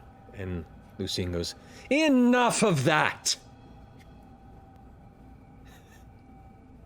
You all know very well what this is. And I'm glad we've all synchronized our schedules through all this chaos. It's perfect. These people, the city, tragic in its fall, yes, but glorious in its discoveries. Some of it studied, prepared enough to harness their terrible fate. And in doing so, and he snaps his fingers and you watch as the flesh around him forms a chair behind him. A throne, if you will. And he leans into it. I once saw them as gods. Being so far beyond my ability to understand. And they chose me to be their herald. But when I died, when I scattered, and they put me back together, I was given a view behind the curtain. And I saw the fallacy I'd given everything for. Genius souls, now mewling toddlers, bickering over the power of creation. Someone needed to be the parent. So, I invite you to stay for the show. But I think you'd prefer to run. And he leans back and puts his hand on the devices as they begin to blink faster and faster. We gotta go. How far away is he? Running back to the tunnel where you came from, the ground beginning to crack, the elements that are stone and the parts that are flesh begin to shake and roil. You watch as the tethers above that attach to this central part, the aether crux itself, begin to ting, like cables being snapped. Parts are beginning to fall. Elements of the ceiling begin to crash down like it's trying to physically attack with the full flesh of Cognouza itself upon Lucien, who begins laughing. And laughing. Just...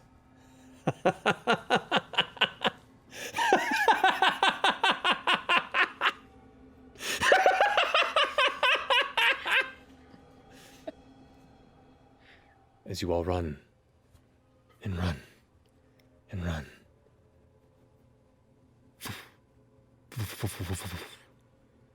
A series of flashes behind you. And you feel, especially you who's connected to this city, you feel the flex and the scream and the tensing of the entirety of Cognouza at once. As its nerve center, the somnovan that brought it together, are bombarded. In the ensuing silence, there's just quiet. No laughter. No sound. Just the 8 of you. That's where we're in tonight's episode. What does that mean? How does he? We are so fucked. Well, We don't know. if there were 9 entities controlling a living city, and now there's only one. Word specifically. You hear Lucian's voice. Just go, oh, unexpected, but still, you need a little time to heal. I've always wanted to be a butterfly anyway. Come. And you see the shapes that have been torn from the central portion of the chamber begin to lift out of sight, almost like they're being carried by invisible arms deeper within the chamber. What were you going to say, Kath? I'm just happy to be with all of you, no matter how this ends. And I think we're meant to be here, not just because of Lucian, but I think that this is where we're supposed to be, and this is where we're supposed to do our part for our world. And I couldn't think of a better group of people to defend life. I'm proud to die with you, and I will be even prouder to survive with all of you.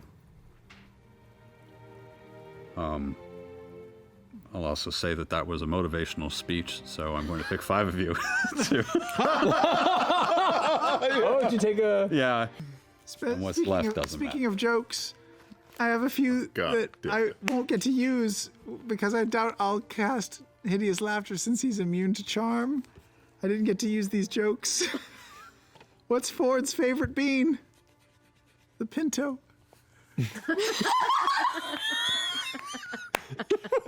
Or the Ford Pinto. That's pretty good.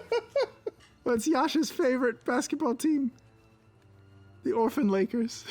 Oh, wow. Terrible. Thank God I'm What's immune the to psychic Clay's damage. family's favorite philosopher? That's already obscure. Play-Doh? Oh, God. That's real bad. That's Pretty good. That's not too I mean, As leans forward and goes, please. Okay. I beg of you. Stop workshopping your stand-up Oh, bit. I'm good. I'm good. I'll leave it at that. Yeah.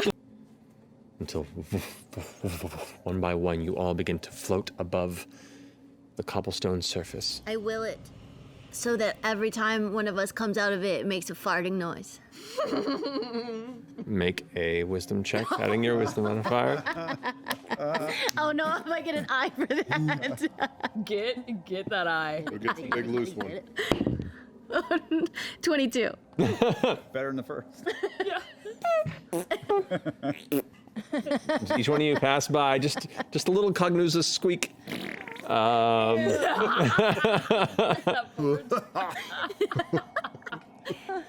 You see a humanoid shape. Muscular, nearly clothless, purple of skin, long dark purple hair wildly drifting in space. The red eye tattoos that once adorned Lucian's body are gone. Instead, you see 9 thick stalks that protrude from the back, each ending in a red eye, drifting behind as he lifts up like a newly born entity into the sky with a deep inhale.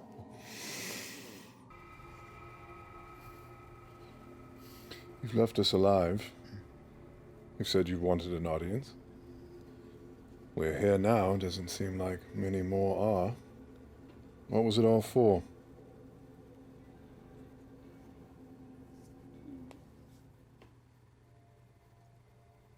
I left you alive.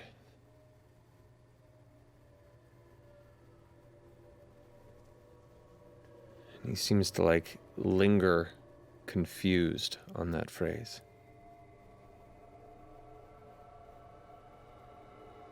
Why did I leave you alive? Molly? Molly Mock. Tea leaf. Something twitches inside Lucian as the head that previously was kind of looking through you, for once, the beams, all eyes, go towards you.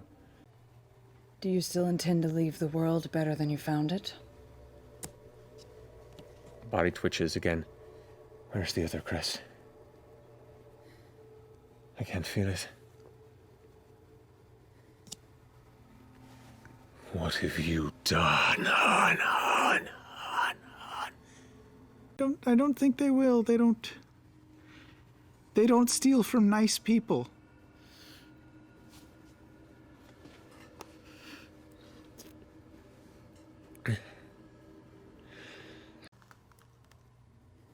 I need everyone to roll initiative. You pushed too far. Push too far. Oh no! Oh, shit! Bang! Oh, no! Crew, can you zoom in on that horribleness, please? He's like scary, but he's also beautiful. Wow. Is that a real Molly Mini that you've like? Sure, it's That our friends at Steamforged customized with me. Look at his unit. I've seen it before. I mean, come on. That is gorgeous. Molly was not that buff. No. Molly went Super Saiyan there. Yeah. Hey, he Yeah, straight up. You better get your mind right. First things first. Oh no. I'm the realist. I'm the realist? No, not her. Not Iggy. Never, Iggy. Let's begin with an lattice. And a lattice. One of the eyes turns over towards Oh. Veth. They all get a move? I need you to succeed on an intelligence saving throw. Minus Oh my god. the number of eyes you carry. -1. Ooh. But I still get to add my intelligence saving modifier? Correct. And because I've got Intellect Fortress, I get advantage. You do. Is it gonna be like hidden? The other was an 18 plus 6 minus 1. That's a 23. Okay. You begin to feel this, like, burbling sense of excitement begin to fill your stomach, and there's something. You glance up, and for a second, you see. No, it's gone. Ugh, it was all an illusion. No effect. You do gain another eye.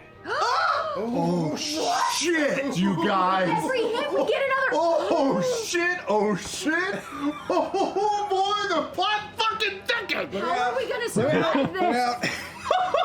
Oh my god! What happens if you get 9 eyes? 5. Your automatic death, or automatically. Shush. Wait, what? Guys. Question. Stay cool. You have no hair on the side of Everybody you. have. Caduceus has 2. Everybody else has 1 except The for you. Ira eye I don't have any. The Ira eye. Ira eye? burns with bright anger. No. Looking past the field, Oh no. Oh no. Oh no. it's gonna go ahead and shoot a beam from it. As a furious blast of fire explodes in the middle of the battlefield. Oh, that's a fireball. I need Jester. You got that fucking ring, right? I do. I have the ring of fire resistance. You that do. I can tilt you. I need. Yes!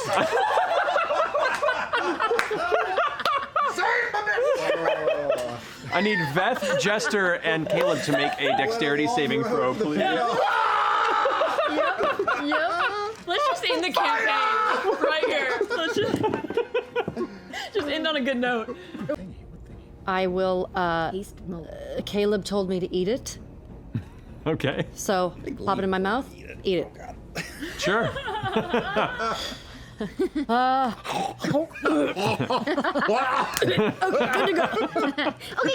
Roll. It tastes kind of like Not now, Yasha. Not now. a vague immaterial concept. But nevertheless. Ever seen a barbarian rage joke?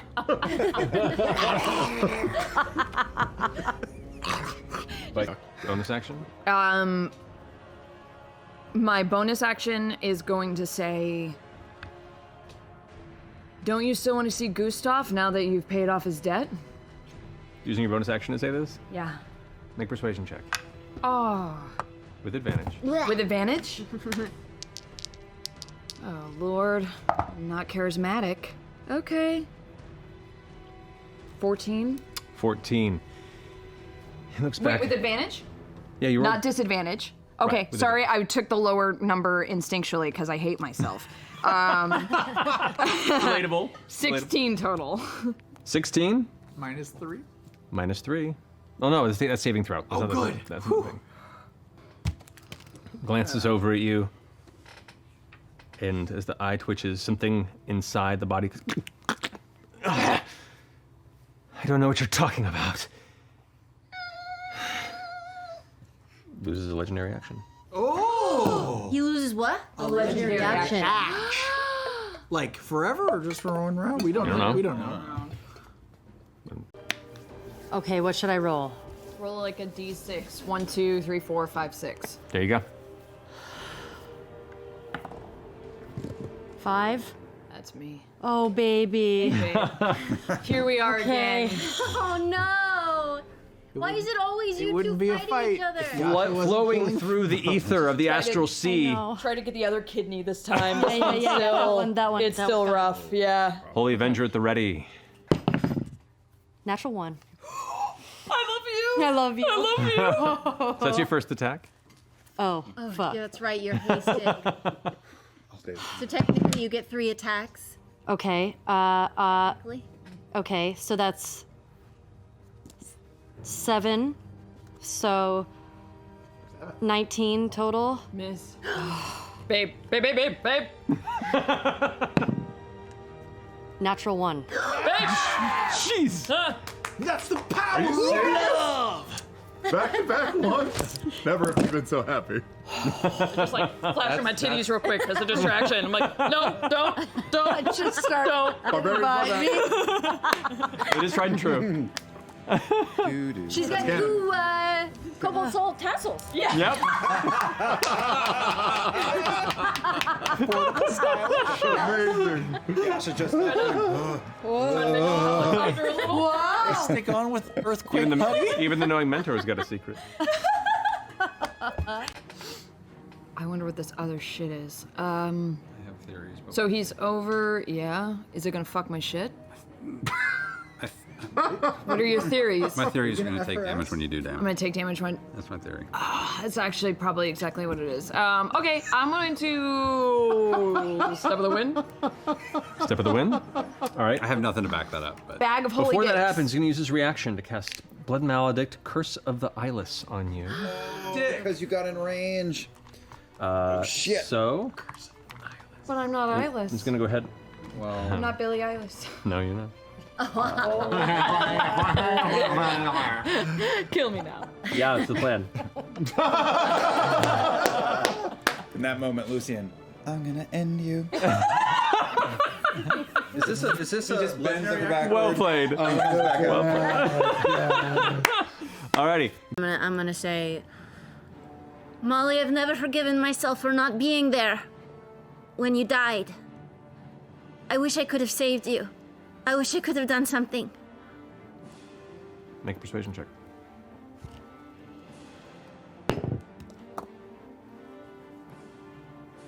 $24. 24. Damn. This is another legendary action. At this moment, like, clutches the sides of his horns and kind of yanks them for a second. Would you please stop saying that name? So from the one bolt that's kind of sticking through at that point, you see him kind of glancing around and grabs at that one to pull it out. Another one gets in that shoulder as he's pulling this one free. Looks back at you and just flexes, and both the other bolts just go out.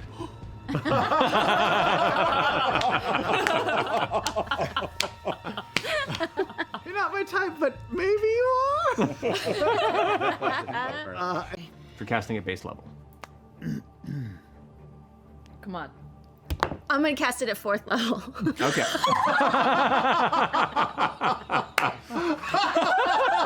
That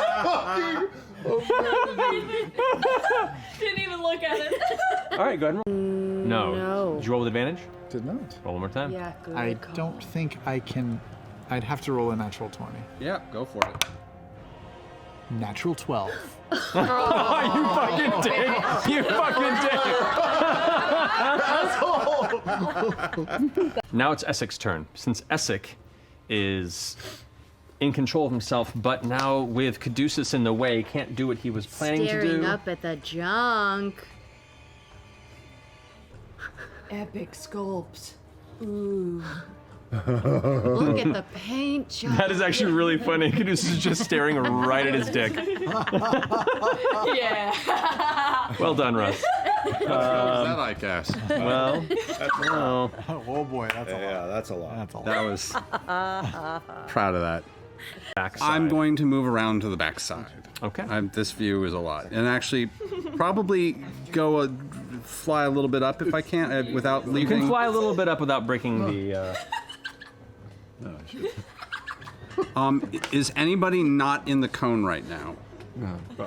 Is the other question I have. I don't want to find the other eye. Resistance? Nobody is in the cone except for Beauregard and Yasha, I think. Damn. So it's just Caleb and Beth? What are you doing here? Burned or resistance? Consume. Nope. Yeah. Nope. 2 turns. All right. Now that I flex this a bit, let's borrow the full power of the city around me. And teleports away. Well, no, actually doesn't need to teleport away because you're right there. Begins to go into a full dive. You do get an attack of opportunity if you'd like to take it. I'll take it. Ha ha ha. That's I actually don't understand how my attack. You can see some of the towers that were once there, now large, twisted, almost tendrils of flesh, just kind of slightly shifting. Where this is in the center of the room. As you all begin to descend, it breaks open. The second birthing. You see emerge from inside. Lucian. Kind of. He got in there that fucking fast? As now what you see, the front half of Lucian. As his lower body begins to twist and morph, connected with the city of Cognouza, a bulbous, twisted mass of flesh and stone and building and winged statue and cathedral and eyes and muscle and teeth. Where the eye stalks once stood behind him, instead now are 2 giant wings of muscle tissue, the eyes not present. You see him now, centered and connected, here at the base of Cognouza. And Lucian looks around. Well, shall we finish this then? Oh my god. And that's where we're gonna end tonight's Double boss fight! Double two-parter! That's what I get, I suppose. Did you hear that, Ashley? No, no. What did you say? Caduceus, where would you like to be? I would like to be There's nothing to think about yet. What were you? between Where were the you? little weird bulbous Panic? bulbous thing and And where the stalks of the Sonavum once resided, now you see these large, curved, claw-like flesh wings that protrude from the back. Cool. Oh, bring it. Holy shit! Oh my god! Wow. Look at the shit coming out of the back! Can we closer up?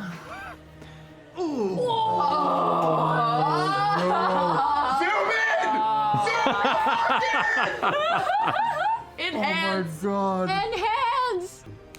27. Jesus, I alrighty. rolled really well. A natural 20. Natural 20 for 26 minus eyes. All right. The pattern doesn't seem to take hold. Ha ha ha! And nobody. Well, we needed one thing to go right this turn. We all made the save? Yeah. That'd be a toast for us for years to come. Minus eyes. Oh no, that's gonna stick. Essex. You see Essex shake it off all of a sudden, like just immediate flop sweat, and as he shakes his head, you see as an eye appears in his throat. Oh no! So he I has- don't understand. Like, regardless of if you shake it off, you still get the eye. Some of them. Only some of the eyes. Yeah. Not all of them, but a few of them. Like you just get one. You get one regardless. There's a timer on this battle, y'all. Oh my god. That's going to finish the Eyes of the Somnavum's turn. Cool. I'm going to think at that thing. Snap out of it, tea leaf. We need you, and I am going to focus on the eyes on the different points of my body and imagine a large flesh and stone version of the glaive that Lorenzo used to murder Mollymock and try to summon it into the air above him. You see this spark, this light, and it emerges, and there you see this dark, metallic, hooked glaive appear, blood still fresh, dripping from the front of it. As it spins around towards Lucian, who currently is still surveying the atmosphere, kind of twitches the head a bit and looks up at it. Eyes go wide with a flash of unexpected recognition before it. Well, because this is the big one. I'm going to crack out the Moab, the mother of all bombs, the one that's gonna save us all. Veth, keep your clothes on, and with my bonus action, I will cast Marine Layer.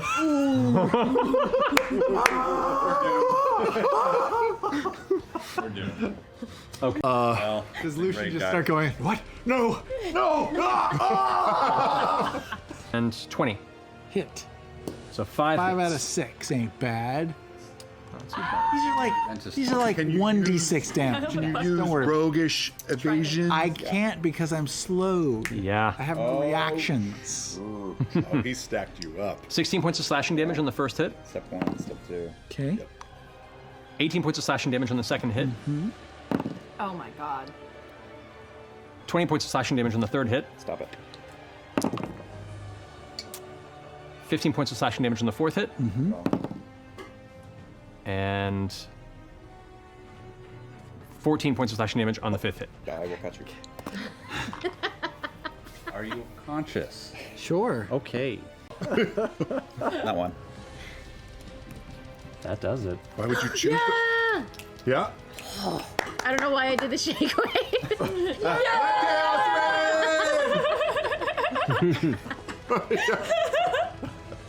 Just grabbing eye stalks. Which one did he kill? Feel the top of the tower shift beneath your feet as it breaks off Oh and no. floats in the air with you on top of it before it shoots down towards Essex. Oh my God! He threw a tower at you. Yeah, you did. With my bonus action, I'll call out to Mollymock and say, you know, I really want to have another chance at the fruit salad. You want to come back and hang out? How's that for persuasion? Listen, the fruit salad was between Molly and Ford. Okay, it's code. It's code. Yeah. Bo, what are you doing? I speak in Lucian's mind and I say, Remember the fruit salad? I say,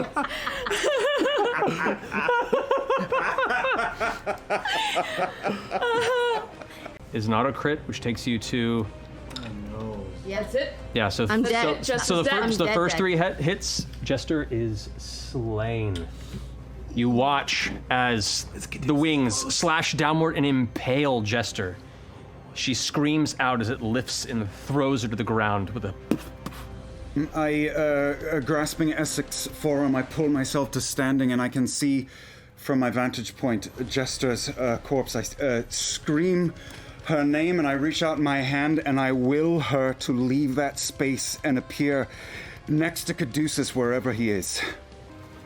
Caduceus, you do see her appear on the ground around the corner from you.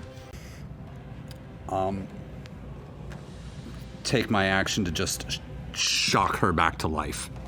Okay. I'm gonna. And with my imagination, I send the entire city crumbling down. That's right. Yeah. Falls from your hand. You reach down and touch Jester's bloody cold form. And those vines reach out and seem to glow against her body. The vines then curl black and turn to ash. You stand up, wondering why it didn't seem to work. Until you hear her inhale. Fucking Mac! Why every time? Get us! Time slows in those tense moments. Jester Yor flashed back into consciousness, looking up towards the ceiling. I feel it in my toes. Okay, let's do And it. hope that maybe that does something cool and extra, and punch him a lot now. Now I punch now. Say it! Say it! Say it! Look at it! Natural 20! Holy shit! Take a picture! Take a picture! Oh my god! Yeah! Look at it!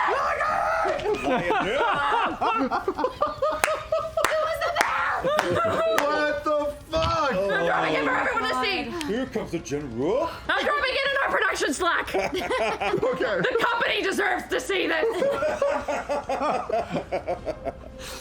Okay. Oh my god.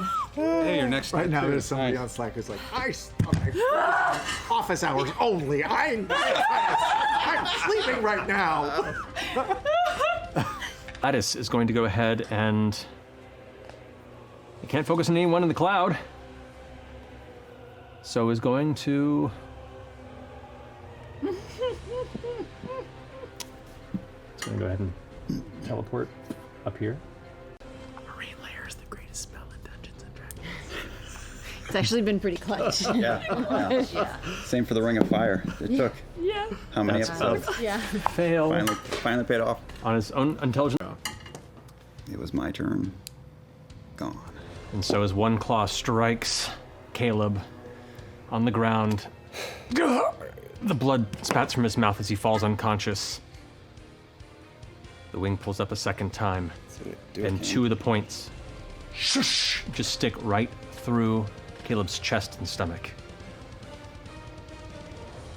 As they withdraw, the blood dripping from the tips, Caleb is left lifeless and still. Hold, I'm not even gonna, I'm gonna hold Path of the Grave until, I'm just gonna cast it. I know everything's gonna get fucked up. Casting Path of the Grave on Lucian. Okay. What is 11, 21, 26, 29 doubled. 29 points doubled. To 58. How do you want to do that? Oh! Oh! Oh!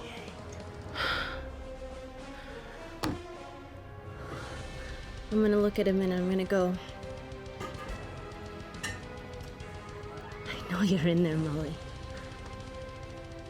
We love you so much and we want you back. Lucian doesn't deserve you. As you send off the blast of Guiding Bolt, it strikes the chest of Lucian. As it begins to burn away from the inside of his body, he begins to scream as the Somnavum flicker and burn and explode around him. His own hand reaches up into the wound, and both sides tear himself into two separate pieces. As both sides kind of limply fall back, collapses to the ground, no longer moving.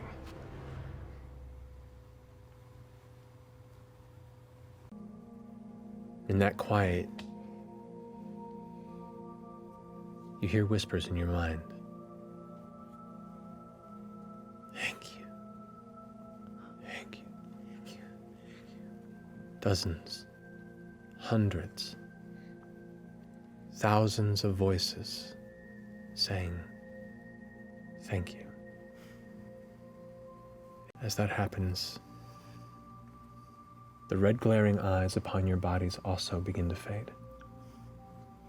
As the will that had tethered itself to you, ever hungry, was now gone. I'm gonna cast Revivify with one of my diamonds that we got. I'm going to. I'm going to help. Whatever. Roll a d20 for me, if you don't mind.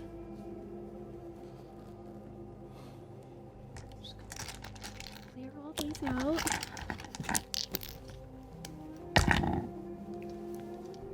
Do I add anything to it? Your wisdom modifier. 22? Yeah. That should suffice. As all of your hands together press down, and as you pull your hands back, Caleb's chest expands with them, and breath enters his lungs once more.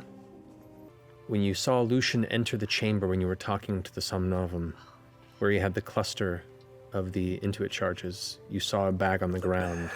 That's right. And you glance over and look in that direction, and the landscape has shifted and has changed. You could try and search the space there. Okay. Looking about the space, a lot of what once remained, even any sign of the leftover expended Intuit charges, seemed to have been swallowed by the interior of the chamber and the city itself. It may have been lost. Close my eyes and I'm going to imagine the bag emerging from the wall. Okay. You imagine it very hard. Go ahead and just roll a d20. Add your wisdom modifier, and that's it. Natural 20. No way. Now that I don't trust you, but take a picture. I want to see that. I want to see that. That's awesome. I love it. Think of that shit.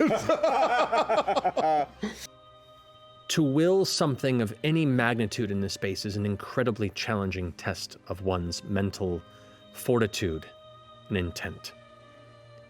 I got a good imagination. Thankfully, you have a very good imagination. That's so perfect. You've lived in your imagination for most of your life, and your journey from child to adult to cleric to friend to adventurer to hero has only strengthened that.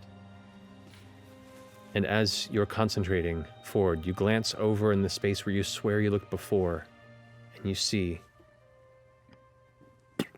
almost ejected out of the dying flesh of the city, your bag of holding.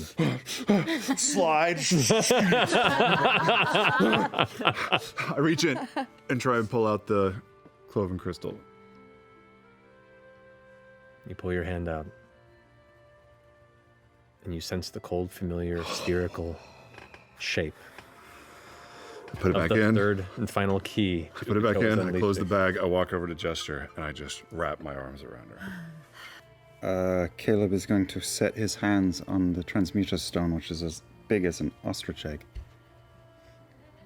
and think of all the time and energy that went into making him able to destroy and tear down, and how good it feels to subvert that and turn it and use it to build and restore and heal. And I begin to summon up every ounce of learning and ability and skill and inspiration and imagination I have, and channel it into the stone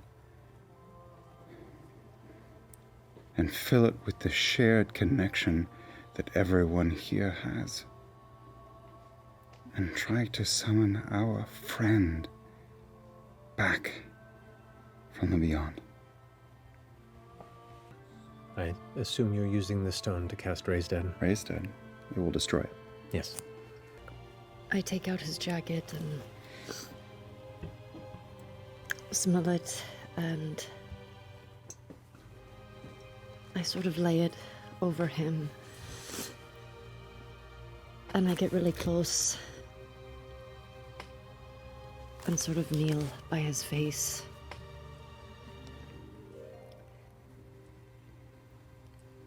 Please come back to us.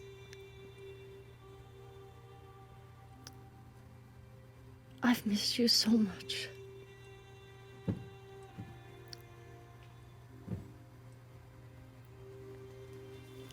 I don't really know what to say or how you're supposed to do this, but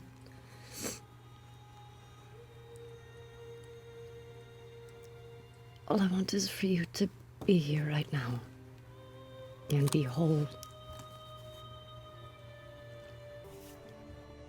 As the light gathers around the body, the magic attempting to reach out into whatever space holds the souls here in the astral sea, as so many go scattering outward now, to search for one, a fragment of one, or is it a whole one?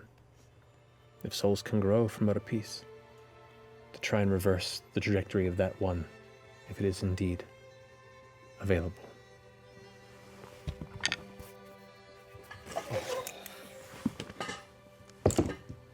Oh no! I can't believe that just happened.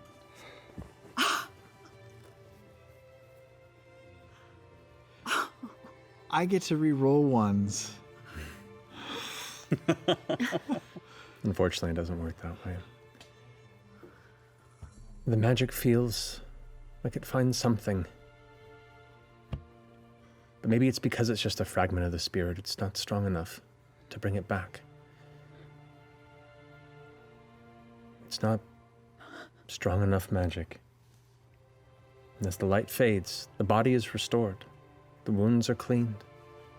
And there before you is the body you remember as Malamok Tea Leaf. Sans the red eyes, of course. But the spirit did not return. He's lifeless. He is.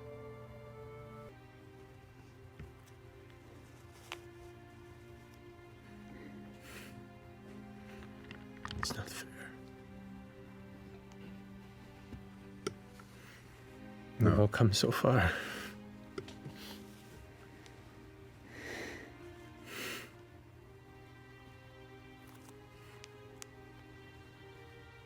It's just not fair. It barely is.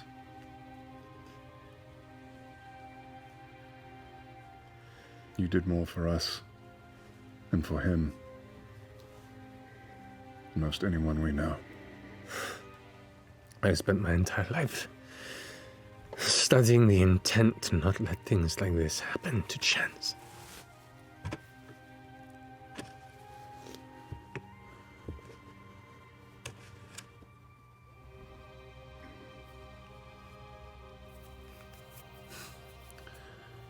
It can't be it, can it?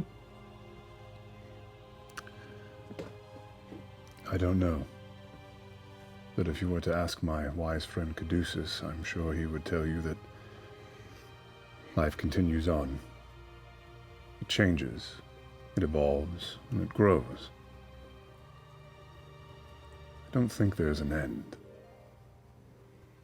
You just might not be able to see the next trip.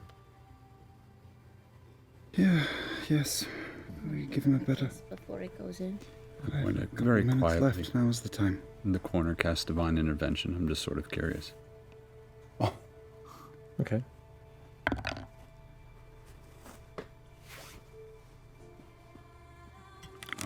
Please tell me what this means, because no. Did you succeed? Did you just succeed again? Wow, the Wild Mother really loves him. I mean, that's what you get for trusting a weasel. Had a pretty baller episode, just for the war. You rolled the fucking 2%. I did. Rolled 2%. You really did? I did. Holy fuck! Oh my god, Wild Mother, please be with us right now. Hold on. And what are you?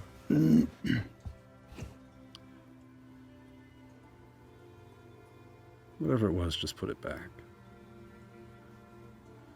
I think they've earned it. Put it back.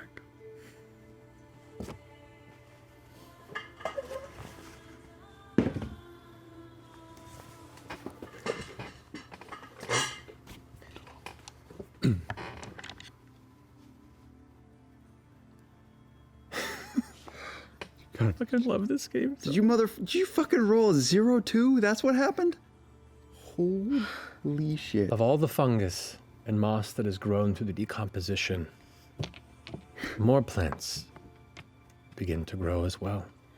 I can't deal with the emotional whiplash. I mean, my God. I'm exhausted. Wait. Sorry. Vines and flowers and roots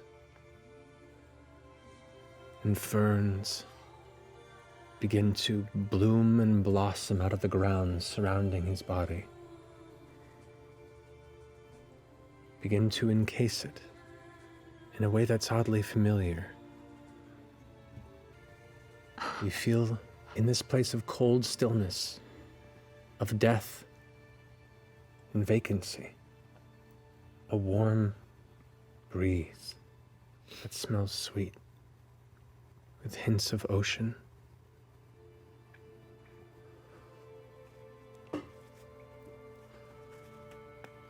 The green turns to brown and pulls away.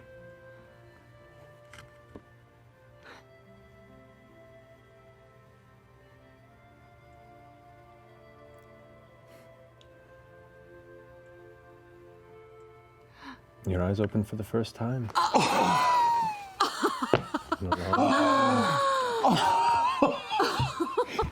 Bolts up and runs. No! I'm chased after. Stops.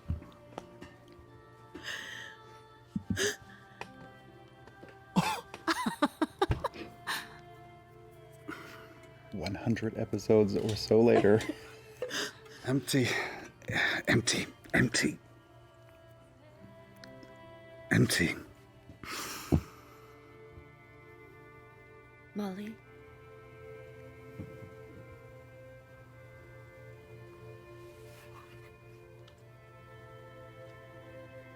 Molly Mock tea leaf. Empty. No. Love.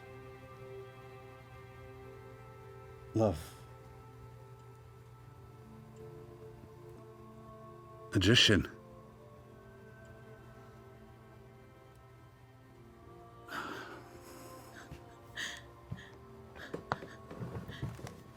Tinker. I'll cast Disguise Self and turn myself into a goblin. I jump back.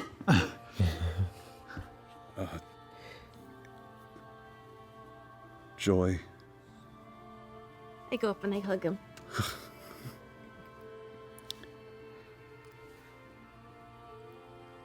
See.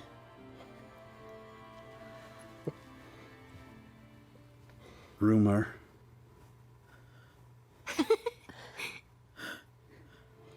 Just looks at the other two. Empty. And he goes and lies down. Okay. Hey, Caduceus. Yeah. You guys didn't get to meet. I was letting you all have your moment. No, please, by all means.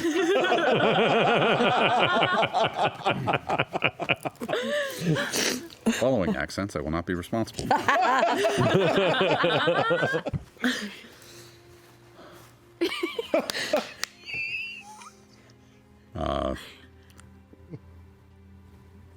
Molly Mock, I guess Mr. Tea Leaf.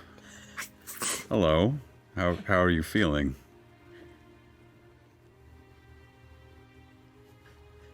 Empty?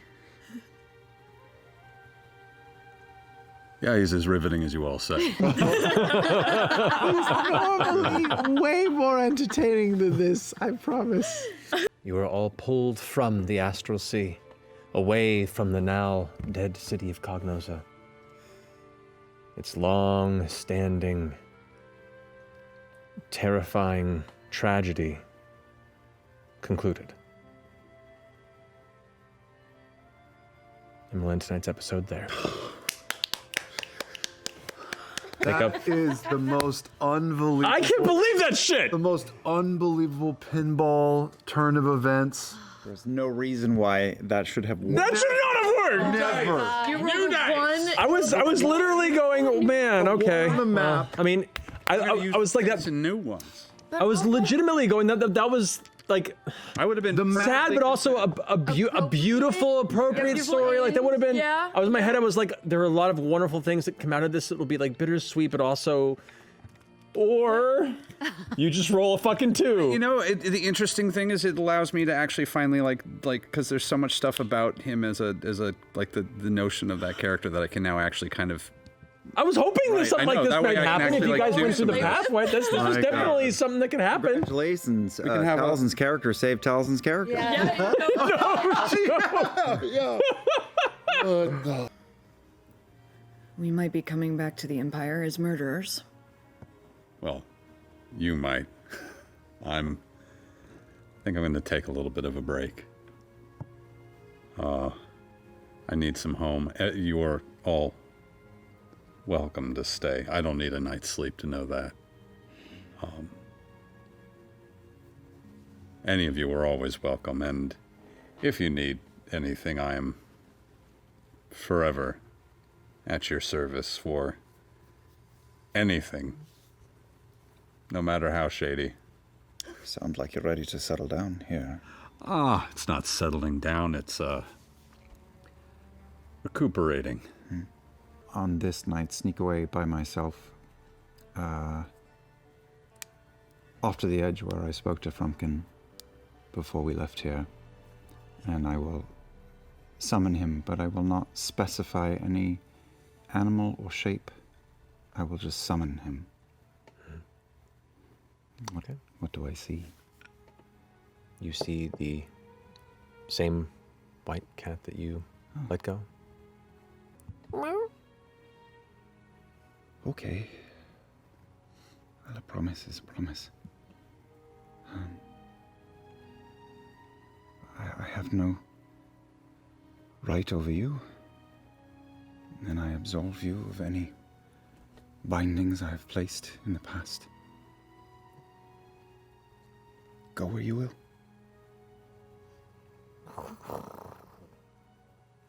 Looks over at Jester just past the shoulder at the red weasel on her edge, and kind of there's a brief moment of Fey beast connection there. Looks back at you, steps forward and just rubs up against your leg.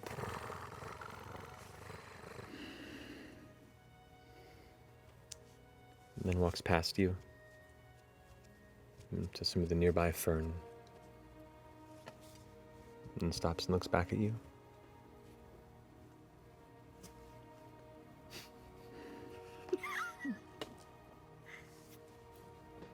And then continues on inside the fern, pushing through the brush and the green. Just saying goodbye. You left? His home is somewhere else. And he went through a lot. For me, for us. Got kicked into a puff of gas more times than I'd like to count. So, he earned it. Sorry, Sprinkle, you're stuck with me. Please no. No. That's supposed to be what broke me. Like, crying. We're 5 minutes in. Yeah. He wanders over with flowers for the two of you. Oh, thank you. Wanders away, back to the lake. Okay. Okay, thank you. I love these. Nice choice. I'm gonna curl up by the pond. on one of the stones and starts sleeping. I'm just gonna crawl over and just lift his arm up and put it over. Snuggle up.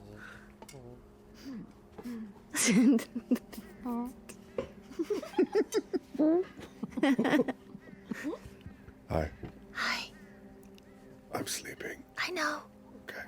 Go back to sleep. Hey, we did it. Yeah, we did. Hey, Ford. Yeah. I love you. Just don't say anything. I'm just gonna put it in my head. What? Don't say. Just shut up. Go to sleep. Are you sure? Yeah, go to sleep. Go to sleep. Okay. Okay. I guess modify memory.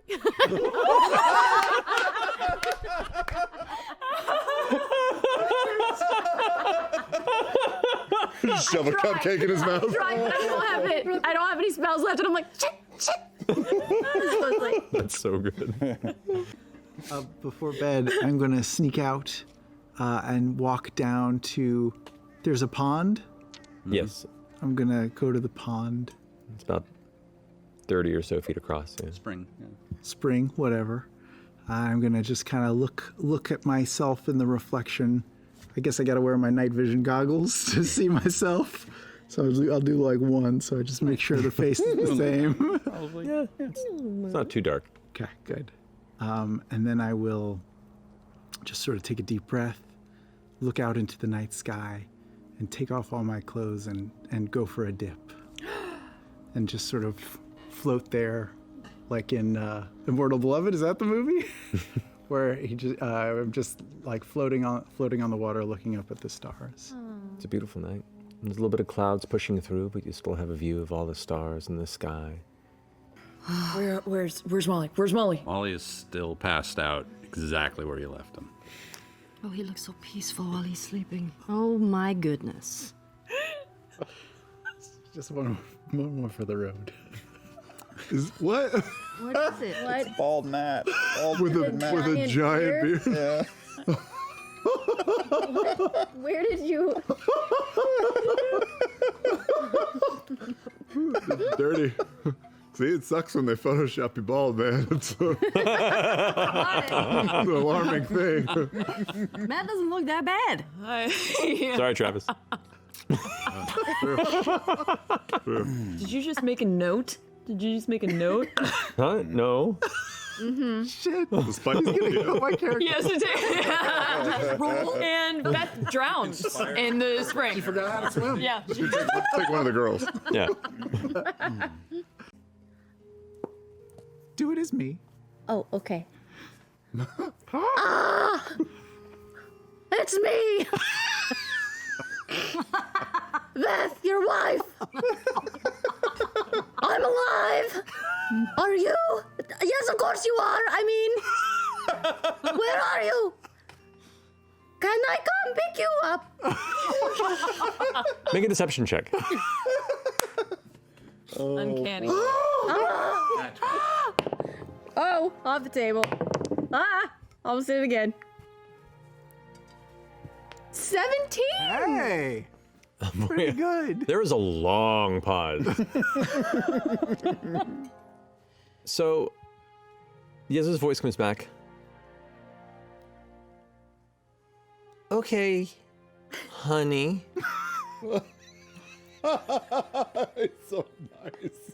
I think I know who this is. But I take it as good news. So it would be great to see you. Do you bring Molly for breakfast or just... Well, I'm gonna let him sleep. I don't want to wake him up as long as he seems like, he's alive and everything. But I'm just gonna kneel down and give him a kiss on his cheek. And while I do it, I'm gonna try casting Greater Restoration. Okay. To see if, I don't know, it'll help. Okay. Go ahead and mark off your spell components for that.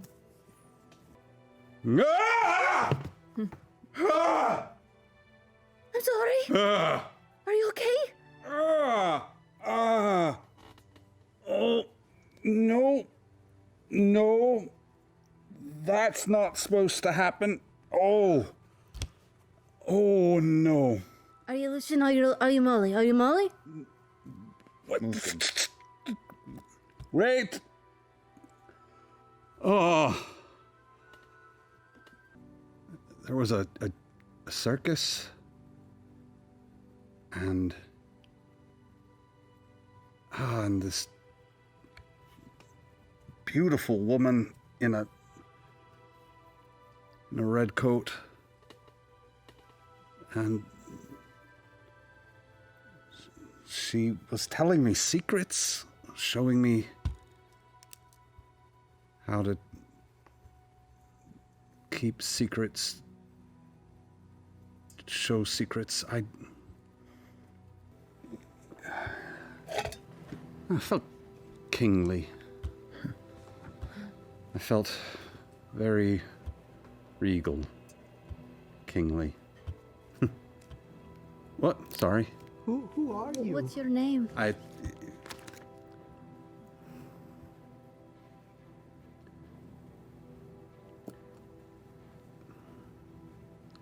No, I don't even know where I am right now. I mean, I've never seen any of you before. I suppose life is a strange word at the moment. All right, you look familiar. Oh, He's that's talking. something. He's talking. He doesn't remember a lot. Hi. We just taught him common. Can't be While true. you stepped out for a second, we taught him common. She's utterly Goodness. Does the name Lucian ring a bell? No. Nor Molly Mock. No? Well, what do you want to be called? Molly Mock, really? Oof. It's a bit extra. Tea leaf. Molly Mock tea leaf. Oh, tea leaf's nice. I don't know. The last feeling I had was... The very last feeling I felt was that royal kingliness. Kingsley. Oh shit, were you royalty or something? He had that town that he convinced That's true. He kept saying, "Long may I reign," and everything. Kingsley. Maybe he was royalty. He convinced a town that he was a Kingsley king. is your name? Yes, Kingsley I remember tea this leaf. story. I like it. Kingsley Tea Leaf? King Tea Leaf. Long may you reign. Here we are. Tea Leaf. King Tea Leaf. Kingsley. Branding opportunities with that. The little crown starts to rotate over the head of the illusion of our Oh, you're friend. cute, Magic Man. All right. His lip at you. It's still a little bit. That's My mom that's taught good. me that's a surefire sign. I look like your friend. But I don't think I'm him. Is that going to be all right in the long run? We'll make friends Yes, with you. of course. No, you have to be our friend or we'll kill you. Honestly, we've already kind of been through this once, so I think we're a little bit more emotionally prepared for him. Yeah, we have a habit of taking in strays. That is very true. The cool thing is now, you kind of can be whoever you want to be. That's a very fair point.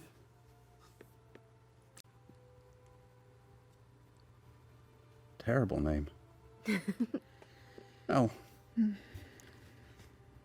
I'd like a brother. I'll call that a brother. Everyone should have a brother. Yeah.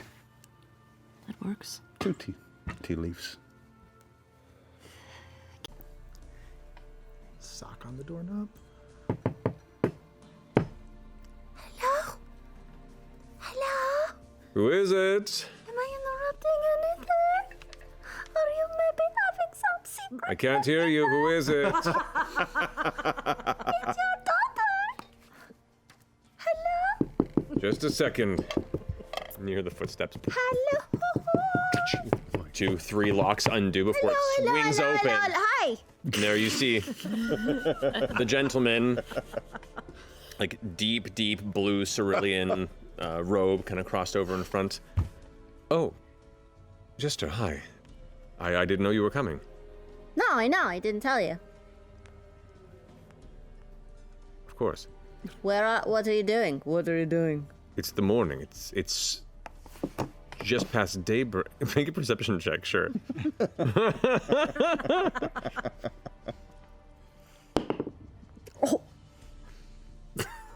20. What's 23? 23. As the gentleman is standing there, kind of like pushed into, you glance over the shoulder, and mostly covered by the covers of the bed, you do see the familiar red horns and appearance of a sleeping Marion faced away towards the Parent trap work. Brown. Oh, shit! Yeah. Oh my god! Are you two totally in love? and the guy who's been like knocking on it. Your mom's home. The door opens just slightly. I said your mom's. Oh God! You should have watched it. Yeah. And you just see hitting the ground this little wooden dowel. Ting, ting, ting, ting, ting. Yeah, I should have told you that. Son of a. No, son of a what? Of a wonderful woman.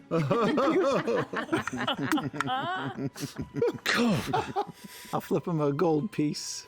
Catches it begrudgingly and walks off as the door opens and Luke pokes around. Nice shot. Yeah, it was pretty cool. Yeah. Mom! And just Hey. goes in for a big hug. And can Big hug, kiss, kiss, kiss. Just taking it one day at a time. Hey man, no pressure here. I'm just, fly by the seat of my pants kind of gal. No. At that, he actually Okay. he reciprocates the hug and kind of pulls you in at that point to kind of partially to quiet you, but also to really kind of give, yeah.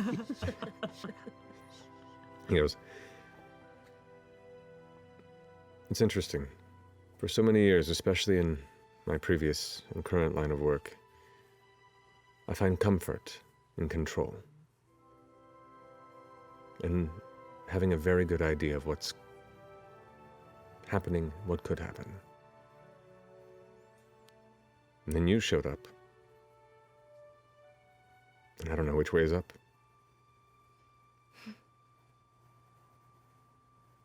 Weirdly, I like it. I have a question. Yes?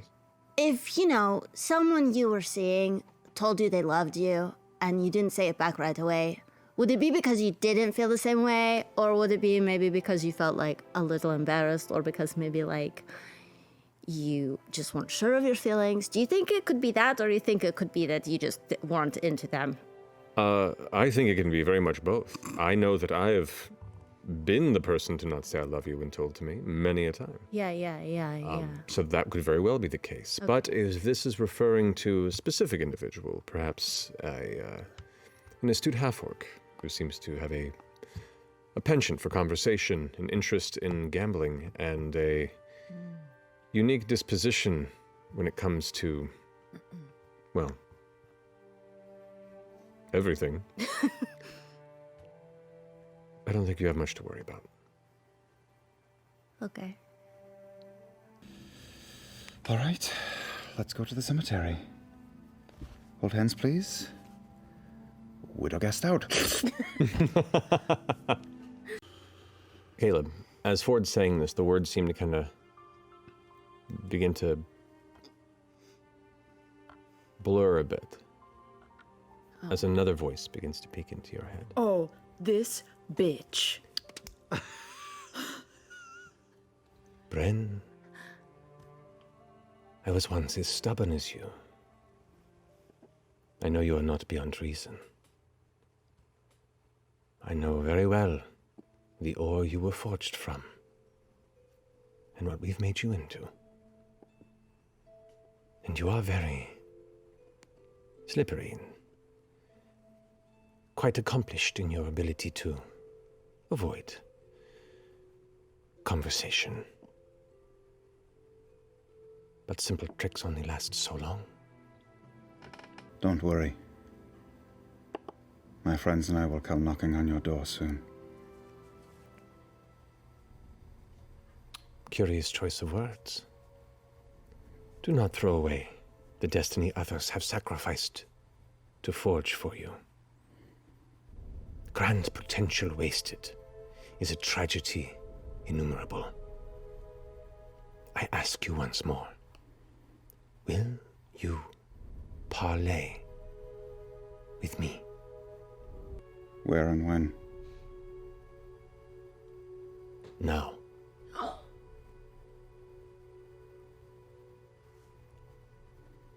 Outside.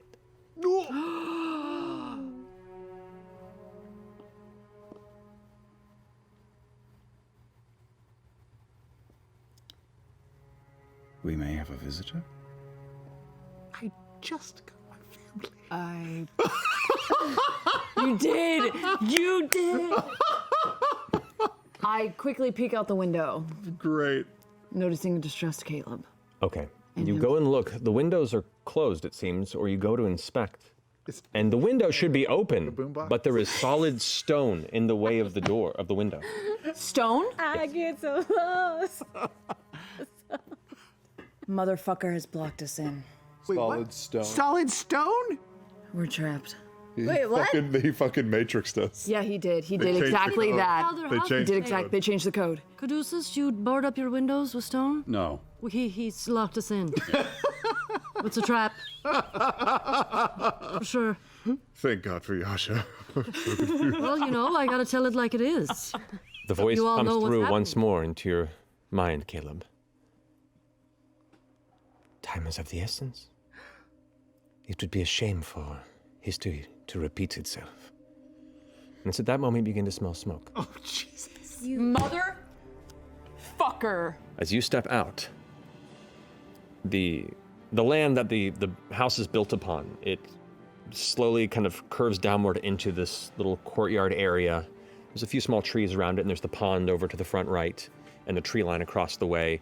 The fences are beyond that, and there's the familiar clustering of the shaded Savalier wood around that. But there, about 30 feet in the air, in the center of it all, looking down at you, just kind of standing in the middle of the sky, is Trent Ickathon. Calm. Why don't we stop dancing around those ambitions? What is it you want, teacher?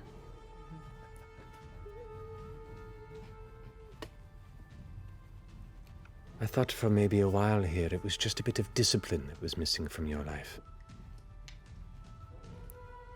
It is rare that a master such as myself admits failure. But at this point, I'm willing to admit that I've failed recently. But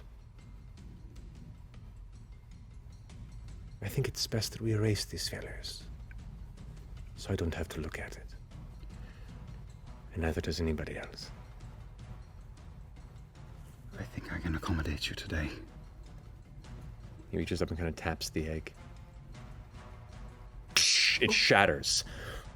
There's a burst of black, purple, gray energy. And then for an instant, you see a flash of a shape, something that resembles, in but an instant, dodecahedron adjacent. And you recognize this is condensed, manufactured dunamis energy. And for an instant, you sense it expand out from him into everything around, and to your keen arcane eye, time almost seems to come to a complete standstill as he casts Time Stop. Time Stop. Within an instant, suddenly, what is a blink of an eye, he still stays there floating, but now there is a strange shimmer to him. You can see above his head 7 of these burning small star-like points swirl around him. And you can see this odd, burning, shield-like exterior that encircles him. And everybody roll initiative. He's got a funny way of talking. Here nor there. I will turn to my family and... Yessa, I cannot believe I'm saying this right now. But you need to run into the forest while I go take care of this. Just like before. There's a brief moment where his eyes go wide with memory recall. You get divorced, dude. He is leaving your ass. I don't even. This one, I don't even know. I mean, I'm sorry. Tis a great shame to throw them away like this. Oh no. He turns back and casts Horrid Wilting. Counter spell. Okay, what level? At 5th level. At 5th level? It fizzles. And you hear a rustle to your left, and you look over, and at the edge of the building, just around the corner, you see standing there, Aedwulf, hand out. My counterspell fizzled, or he countered your counter. He countered my counterspell.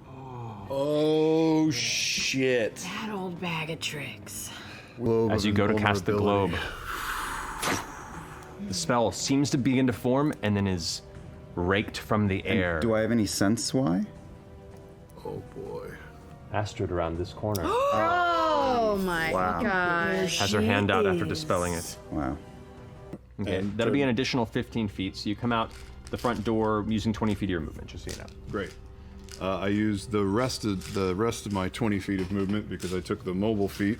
Oh shit! And I will go to Aelwulf and match swords. Let's do it. Cross swords. I really, really am glad this is happening. I don't like you. Getting bored. That is No, it does feel like there's like 23 to hit. a lot of sexual 23 does tension, hit? though. Yeah. Like this Second one is all kind of hot. Is Let them fight. 25 to hit. That's how I wrote it. Like, Both hit. Great. He looks really hurt. All right, that finishes Yasha's go. Caleb, you're up. I pull myself to my feet and to Aedwulf say, "We've already given evidence to the Cobalt Soul, but it's not too late now." And I will cast Dispel Magic on Trent. Okay, at what level? 3rd, because if it's as high as I think it is, it doesn't matter what level. I'll just have to roll for it regardless. So 3rd. Go ahead and roll. Oh god. And this is spell modifier. You just add +5. Yeah, it's 20. It's 20. Yeah. Okay, damn. You go and cast the Dispel ability. You send out these tethers of arcane energy that'll shift around, and they seem to impact that weird shimmering shield around Trent. You see the shimmer dissipate off of him. And he just looks down and goes, First trick that worked. Rear up a little bit. Mm-hmm. Step of the wind. Okay. And I'm going to Naruto run across this branch. Naruto. And as I Fucking love it. I fly off of the edge of the branch, I'm gonna say, "Beth, now!" I watch her do monk shit, but is it dope? Because I said I was holding for dope monk shit. Are you doing a running jump? Is this dope? I'm doing a run and jump. Go ahead and roll an athletics check for me. It is dope. It's pretty dope. I'm going to blow my gust of wind and propel her an extra 15 feet. Okay. Leap. The branch kind of gives a bit, and even though you get it some lift, you don't get the springboard you're hoping for. And as you're partway in the arc, your brain, your investigator mind immediately does the math, and you're like, I'm gonna miss. And then right as you're kind of about to hit the apex, the burst of wind hits you from behind from the fan, and you're lifted up another 5-10 feet, finishing the arc. And as you're up in the air, arms slowly spinning in the air, you can see Trent still kind of looking downward and away, kind of glance up in your direction. What do you do? As I kind of arc down, I have the collar in hand, I'm gonna attempt to whip it around his neck Okay. as I come down. He's gonna go ahead and use his Fortune's Favor to re-roll that. He's been dabbling. Mm-hmm. That is, I'm not joking, 16 plus his Dex modifier, which is 3. 19. You beat him. You beat him. With a rapid, The collar slaps around his neck. It's not activated, No. but it's on his neck. Trent is going to attempt to dimension door out of the grasp. Counterspell. Can I counterspell? No, you just did. Yeah, I did. Yeah, you do not have the ability, you do not have the reaction. I do. Right. Ooh. Are you in range? Yeah. Yeah. You are. Count. 5th level counterspell. What did you just say? 5th level. He used a 5th level slot, so you don't have to roll. I'm your Huckleberry. Does Aeod can't counter the counter, right? Are we good? Aeod does not. Yes. They see it. They see the end. They know. I'm so parched. I got cotton mouth. So, Ford, describe how you counter this. Well, I see Bo get up there and just start riding. A solid 8 seconds, one hand up. Then I see Trent start to conjure. Nah, she rides bareback real solid. Tuck's blade is back. And right the doorway just fizzles. And you're Like a turtle Yeah. trying to fuck.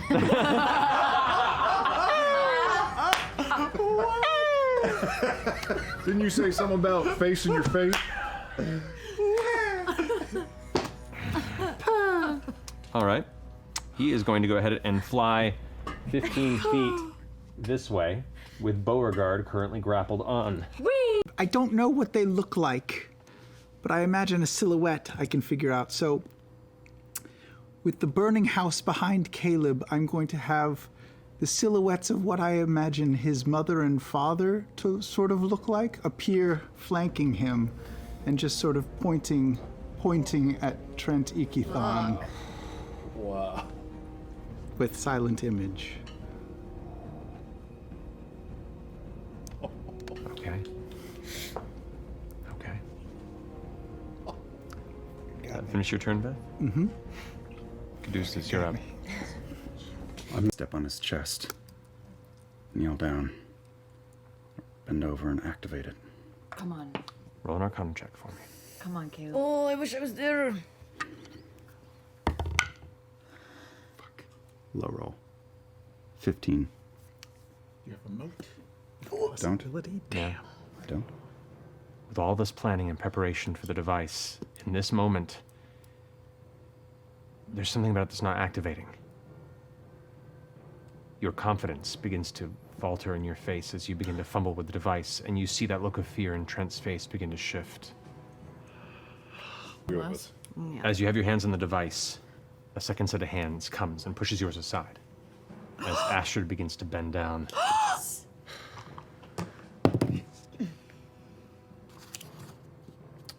Natural 16 plus 8. Ooh. The side that you're holding, she glances over and finds one trigger that had come loose. She presses it back into place, squeezes your hand, and at once you hit both sides. The red gem that you had embedded as the power source flickers on with a buzz. Watch your fingers. And Trent suddenly goes like... You were always better at solving problems than I was. He goes, very well. Before you go, a booming voice comes out. And Clay, who has been casting a spell for the last minute, turns around with deep black pit eyes. The matron has special destinations for people who burn temples. So why don't you put your back into this? And I go back to having conjured a Kodola to putting out the fucking fire. So... As this is happening, Trent is still just sitting on the ground, hands Still bound. have my blade in his chest, just standing there. He's just smiling. Oh. Like a weird, sick calm on his face now. Hey. You lost. Oh, what's that? Hmm? Oh, I can't hear you. How sad for you.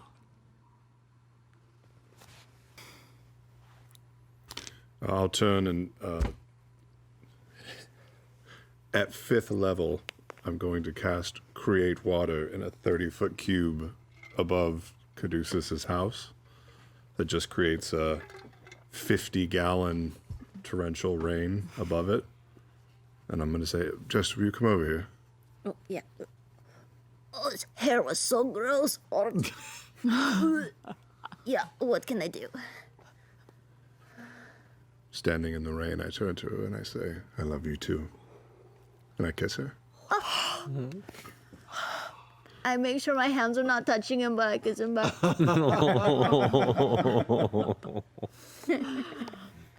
I have decided to take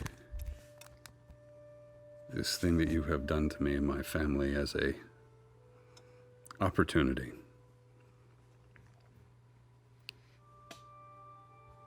to teach a lesson.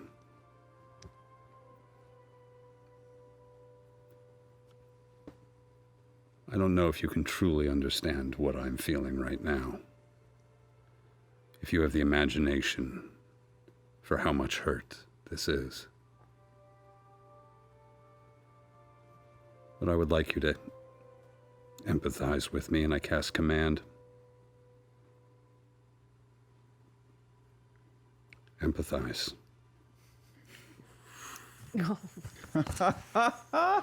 One word. Wow. Feel it all. He just smiles back at you. Empathize. Command again. Wow. Oh, yeah. Never seen Caduceus this pissed. Empathize.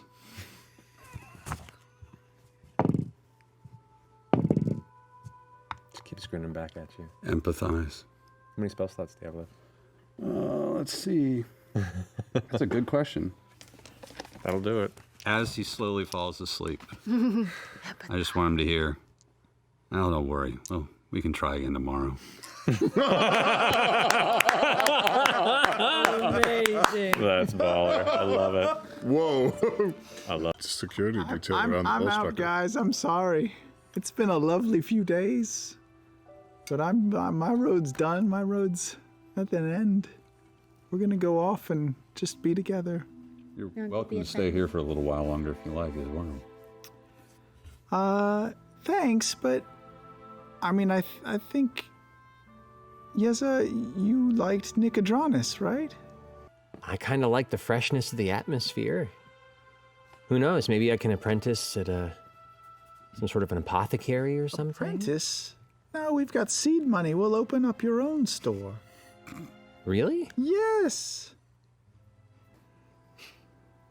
I think I'm out too. And same goes. Send a message and I'll be right there. And you're always welcome. But yeah, I think it's time. Yeah. Why would you want to leave this place? It's beautiful. Not for a while. Yeah. Some of the Clay family kind of stands around Caduceus. Cornelius putting his hand on his left shoulder, and Calliope kind of placing her arm on his right. And it's just kind of a beautiful moment seeing that family rejoined. Actually, I'll join in that as well. I give you an enormous hug. Thank you for everything. I wouldn't be here like this without you. You have nothing you didn't earn. And,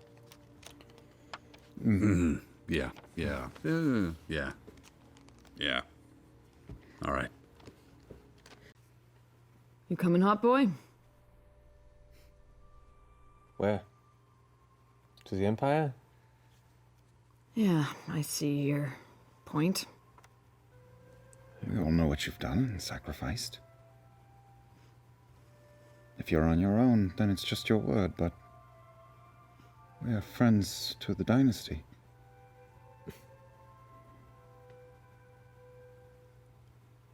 You are welcome to speak on my behalf, but I do not feel comfortable returning to Rossona. At least not in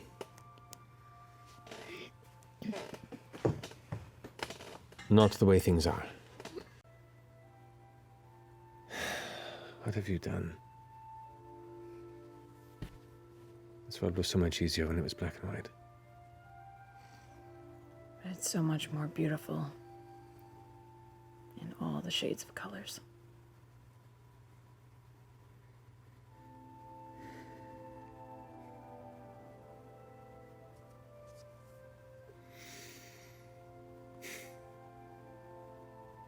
Thank you, Mighty Nine.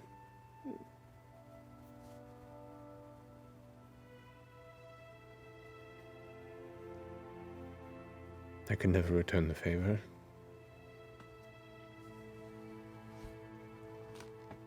For what you've done for me.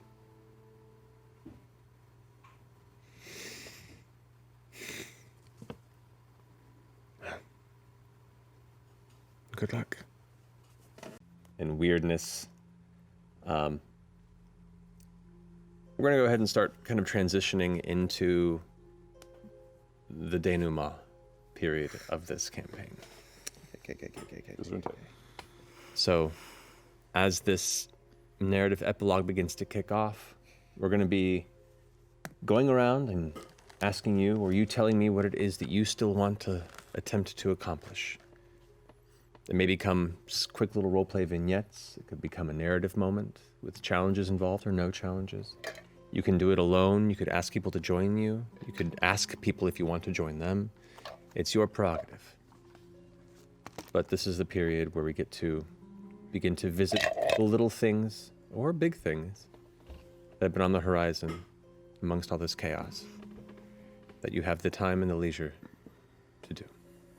So, after a bit of drinks and laughter and music and just blowing off this incredible amount of steam that you've all been building up over the period of this final aspect of your evening, you all recall Yusa! And you rush over to Tide Peak Tower.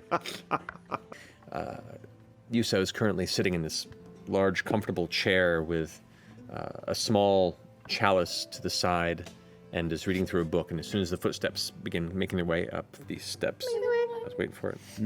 Closes the book and stands up and turns. Friends, I was hoping you were going to make your way here. We are here. We did it.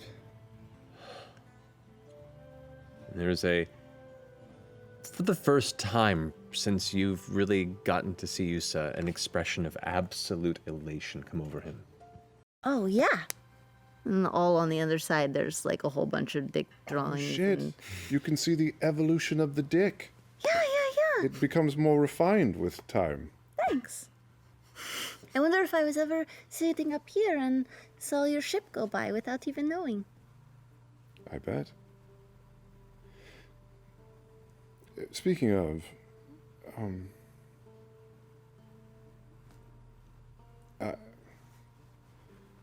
I think I want to check in on Bandren. Okay. Yeah, I mean, I knew we were going to be successful and victorious and totally coming back, but I know that he's happy and well, but I have to close that chapter. Would you come with me? Of course. I don't know if being on the sea is of any interest to you, or if you want to stay in Nicodranus because you can now, and I would totally understand. That is my favorite place to be. I love it out there. And I feel like there's so much that we could see and share, and besides, fucking Darktoe is out there and we spent less than 1 day on it. That can't stand. That's true. That's true. I would love to go out there with you. Yeah. I would love to meet Vandren. We could make this our port. Old Nicodranus. Yeah. I mean, Damali was, I have some stuff I want to tie up there at some point, but This city really is beautiful. I agree. There's always a home for us here. With your mom? I mean, it's free room and board, you know, somewhere to stay. Or, I mean, I don't know, maybe we could get our own place.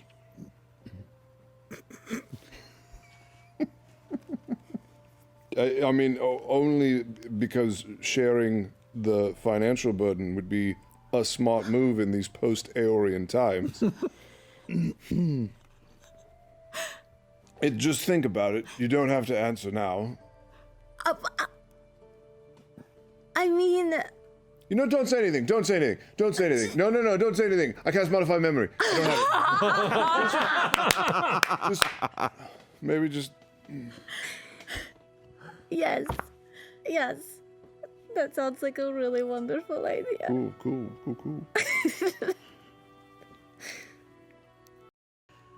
Good luck, I'm sure you'll all do great and clear our names and everything. It's been wonderful spending time with all of you. I know I'll see you again.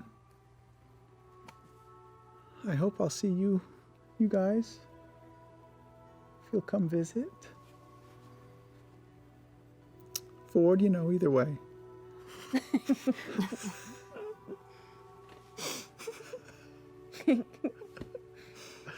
I love you, buddy. You too. He just scoops her up and stands, lifting her, and gives her the biggest, strongest hug that he's able to with his measly strength. and says, "You are my best friend in this world. You found me at my lowest. And now we are here. You did that. Veth the Brave." Yes, you've convinced me I'm brave. But you are mighty. And you should go forth and be happy. You and the 9 got me to the door. Now I have to walk through it. Captain, sir, Captain. Aye, ahoy. Yep. I heard you talking to a Joy Buzzer. What's her name? Jester? Jester. Oh, yes. Joy Buzzer. Gotta remember that one. I like it. Shocking and comical. You have a ship? We do have a ship. So, quick confession. For most of my life, I've wanted to be a pirate. Most of your life? Since I heard you had a ship. Right. So, I don't know if you need crew or something like that, or otherwise. I could learn, obviously. I think I can learn. Probably learn.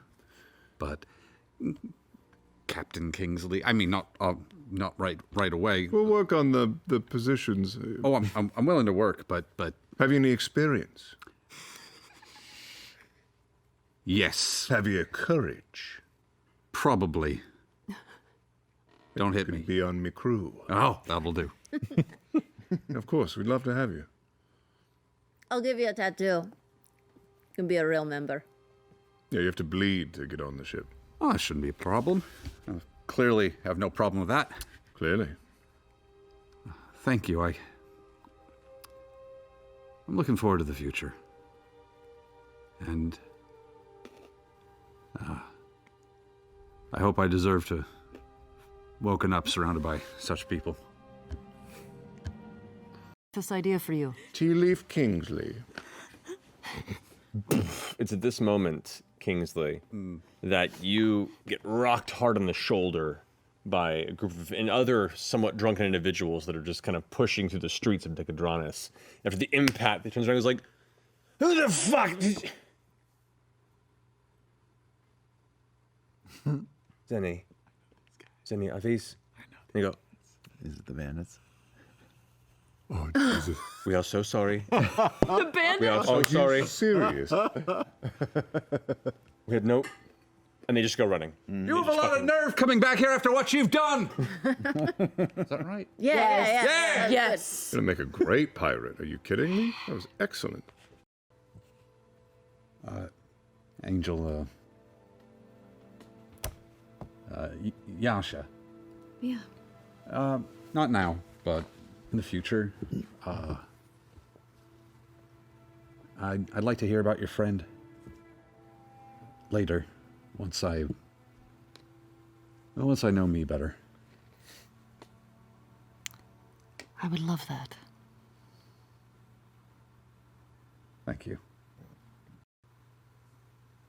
I'll see you around. I'll see you around. Kingsley. Yeah, scribbles. Scribbles, that's great.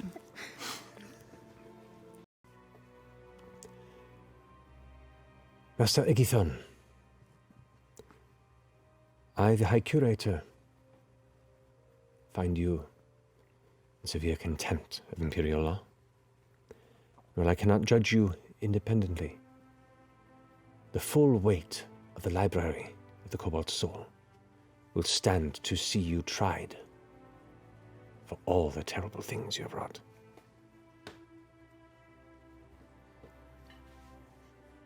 Your tale will be marred and burned, and the rest of your days will be spent in a hole. I can guarantee it. Trent Ikathon is then presented by the full force of the Library of the Cobalt Soul before the Crown and King Dwendal. He is shown for all the terrible things that he has done. No word publicly comes of what his punishment was, but privately, you know that he sits in the deepest of darkest dungeon in Rexentrim, unable to talk or move his hands, force-fed and left to think and think and think. There is a vacancy now within the Assembly. We have need of a proven, capable wizard to take up the Master's mantle. Join our ranks. Individual of prominence, who's making a name of themselves, who has proven to be useful to the Empire and loyal to the ideals of the Crown. I'm extending to you the opportunity to become one of us. Oh my. What a flattering proposition. I do, unfortunately, have several other things on my plate,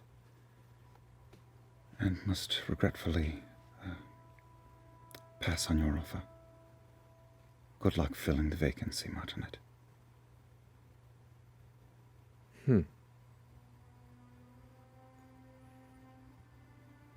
A shame. And he leaves. Stop it a few weeks before you hear word of the newly inducted member of the Cerberus Assembly. A familiar name.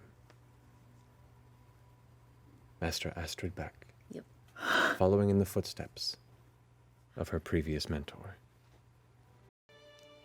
The green cloak.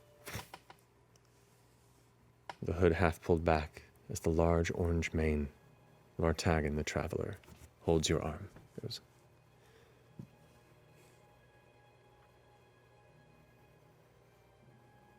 certainly been a very interesting journey, hasn't it? It has. We saw a lot of shit. No joke.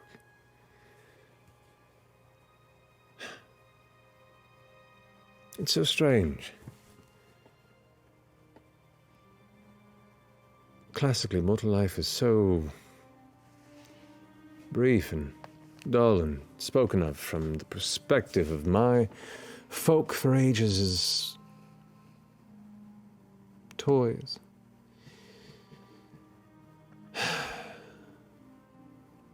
Why are you so different? It makes no sense. Really. It's frustrating. I'm feeling that wanderlust again. Yeah? It's hard to explain, but it's not boredom. It's just... You know when you eat the same meal over and over again? And Yeah. eventually you're just like, I just want anything but this. Yeah, it's not that like it's so good, but at the same time you're like, oh, I'm so sick of this flavor. It's a delicious meal, but Yeah. eventually you just want to change it up a bit. Am I the meal? No, not either. That analogy was extremely offensive. I apologize. No, I don't know. Our experience on Rumblecusp kind of shook something in me, and I'm just considering what other unique ventures out there could use the attention of someone like me. That doesn't mean I'm going anywhere. Okay. I mean, and he kind of lifts his finger a bit, and you hear the on your shoulder. Sprinkle isn't going anywhere. Trust me, you can certainly try. He'll be there the next day. Got me. I'll always be around and eager for an adventure or two with you, or the chance to deface sacred places together. You still haven't shown me the Fey realm. That's true. I want to go there so bad. Well, I will say it. It's very hard to come back after that. So at least come to me when you're supremely bored of this place, and then I'll show it to you, because then you come back and go, oh, look, yes, it's as I remember. Okay, okay. But, I also want you to know. It feels good to be looked up to from you. I've selfishly enjoyed you calling my names in times of challenge or sadness. The dependency was, well, filling to a degree. It's also unfair to you. You don't need me. You never did. Kinda did. No, you've proven that. Look how strong you are. I better give you a push here and there. Lent you some of my power, but all the rest is you.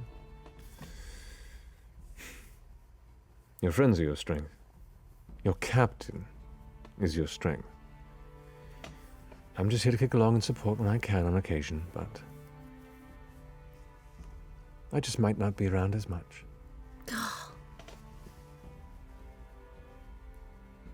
You know, it's so weird, Artie. Like,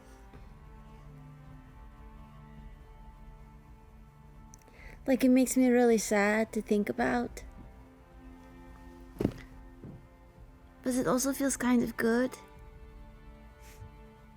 Does that make sense? No, but few things do. I like it that way. Yeah. Glad you found a better blade than I did. I have to know. How did you come across this? And I'll use minor image to summon the cloven crystal and have it hover above my hand.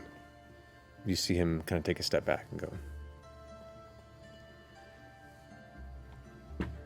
So we're taking my curse didn't die with me.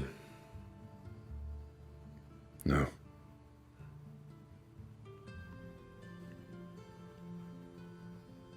And he begins to tell you about his past. Originally from a town called Stilben, to the west of here, in Taldore. He eventually became a smuggler and then joined the revelry and was a known captain there for a bit. He eventually began to build a romance with his bosun, another up-and-coming smuggler by the name of Avantika. They ended up having a quarrel with another member of the revelry who had acquired this crystal and had an accident. Vandrin took the crystal and then began to become beset with dreams, dark offerings, which he eagerly accepted. These abilities allowed him to better build his rank on the island of Darktow and the waters that the revelry laid claim to. And he began to share these secrets with his partner in bosun, Avantika. But eventually he began, as they traveled together, plotting to release this patron, found himself disbelieving in these promises, beginning to find fallacies, and feeling more like a puppet than an entrusted herald.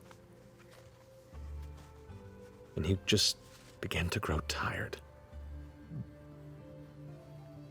When he began to show a wavering resolve, his partner Avantika attempted to sacrifice him.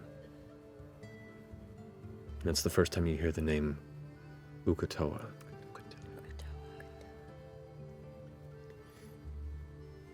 He managed to escape and laid low in Port Damali, rebuilt a new life. He sold off the cloven crystal he had at auction and used that money to purchase the Tide's Breath. He didn't care at that point. He just wanted to be done with it. But try as he might, he could not rid himself of that cursed sword and the visions. He still borrowed from that dark power time to time to keep himself safe, to fight off those who would still hunt him and seek him down, and to keep his affairs in order. When he took you and Sabian in, with you in particular, he felt a kinship that he wasn't expecting. A paternal urge to protect, guide you away from his path. And he thought he had failed with the ship's destruction. He thought you had died, and he had failed yet again. But maybe at least in that, the cycle of violence would end. They find that tree. And while there's no markings, you know this is it. You know this is the grave of Zuala.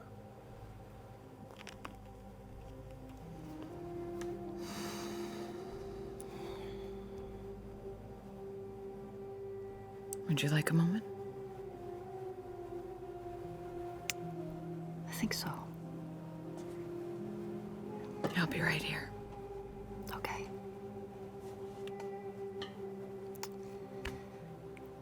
I kneel down.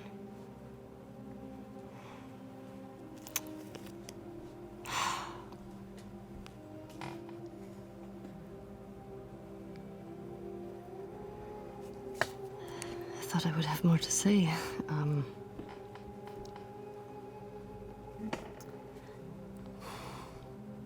sorry. I'm really sorry.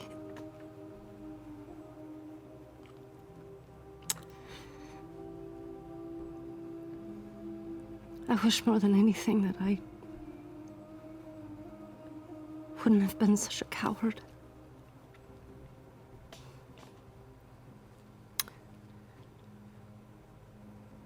But I'm so grateful for you, and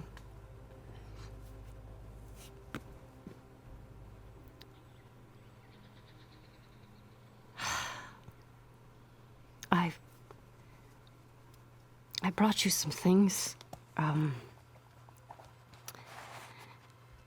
I know that flowers are your favorite things, so I've been on some trips.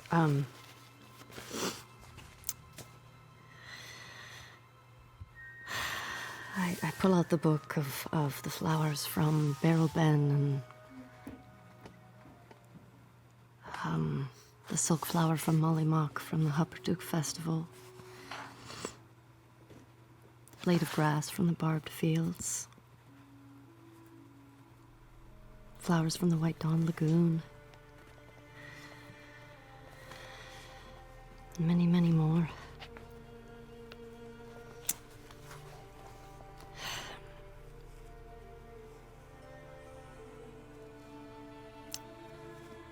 I wish you could have been there with me. And I wish you could have, just been able to live your life.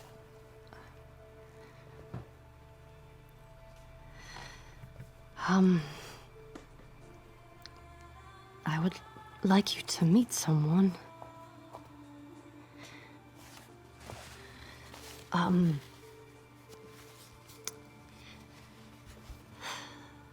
This is Beauregard Lionhead.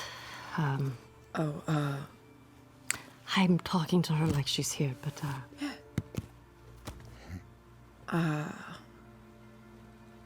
Hi. Nice to meet you.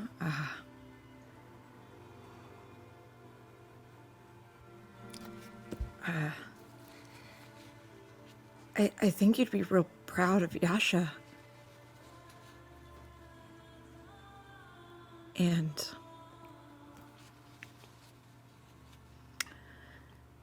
I mean, whatever sacrifice you made in order to make me the luckiest woman alive, I'll never know. And yet I'm still eternally grateful.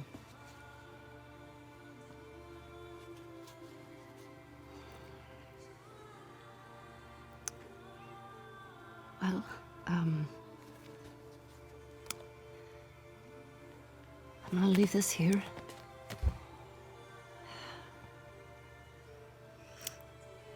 But all I wanted to say was I'm sorry. And I love you very much. The first thing, dealing with the assembly and working with Beauregard, I see as a lifelong pursuit. I'm not really content to leave it at Ikathon, but we'll see where that goes. And invite him with me to return to Aeor and spend time learning as much as we can, retracing many of our steps. It's knowledge that is thousands of years old and has been hidden from history, and I would want to learn about it and share it with the Cobalt Soul. And I think if he would deign to go with me and do that, eventually I would also wind our way back to that chamber, the T-Dock chamber. Upon the invitation, he just goes, I could think of nothing else I would rather do. And the journey is in itself fraught with interesting encounters. There are still many dangers in there. Other hunters and tomb robbers and all manner of strange traps, and it is its own series of smaller adventures of just you and Essek trying to survive the trials of retracing your steps through the ruins of Aeor. A bonding experience, a trying experience, but that friendship and connection is forged even stronger through that process, until eventually you both return to the Genesis Ward, and eventually the T-Dock experimentation chamber.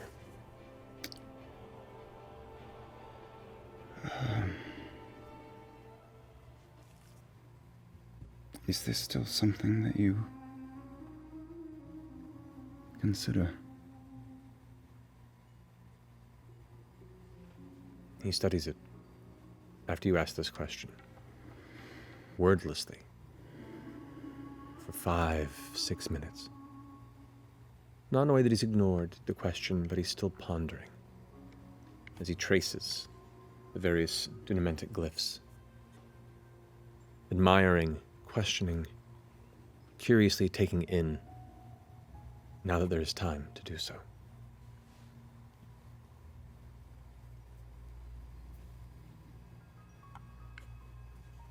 He looks at it.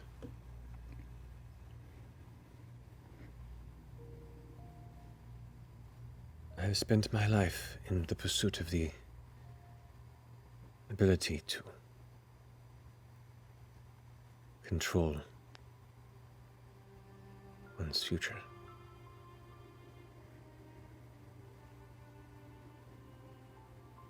And that path has led me to making many mistakes. And my shift began to wander to the possibility of fixing one's past.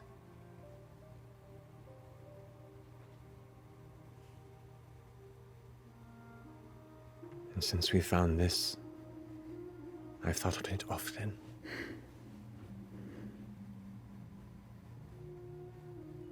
He runs his finger along the side of the race platform.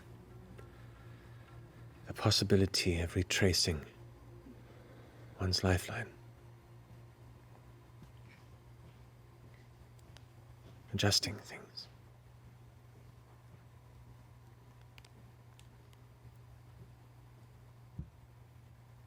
But such pursuits are selfish. For the more you understand time,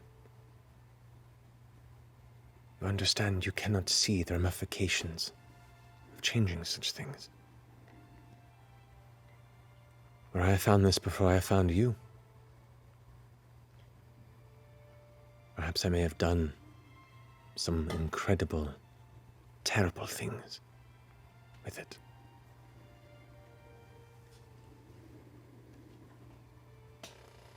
But I accept my regrets, my faults now.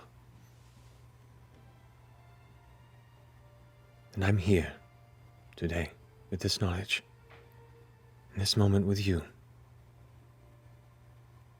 because of those mistakes. And as much as they hurt me, I don't want to change a thing.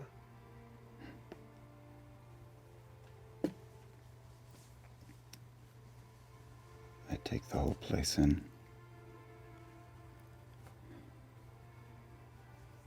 It is a lot. How about you, Caleb Budagast? Well, my lifespan is a little shorter than yours, but for many years. I have thought of this very thing. And he just stops talking for a few moments, looking at the room while Essek listens to the quiet. And I think about the plan I have gone over in my mind every night for years, knowing it would work. Of course it will work. I will go back. I will walk up in the guise of a young Bren Aldrich Amandrud.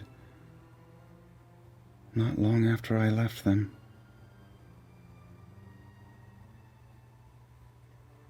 I will re-enter my home and explain it to them. I will dump 2 bodies out of the amber on my neck and leave them on the floor.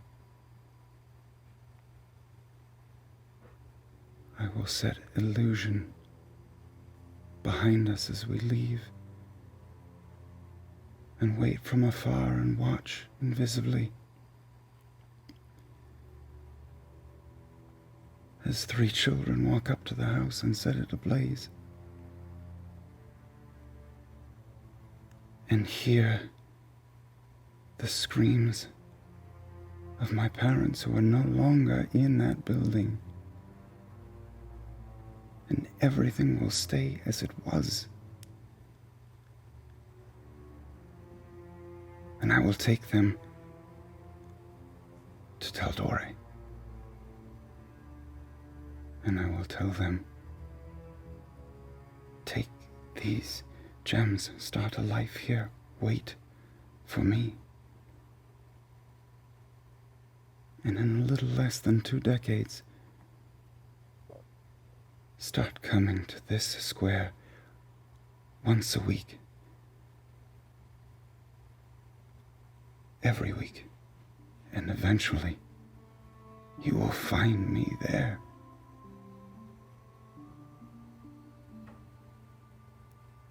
Of course it would work. Will you do it? Will you do it? I will help you.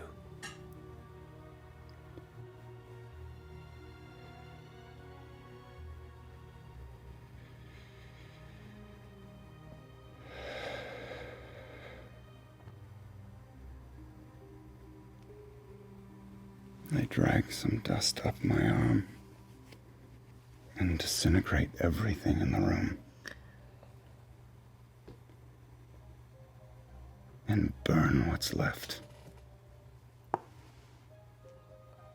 Essek just nods.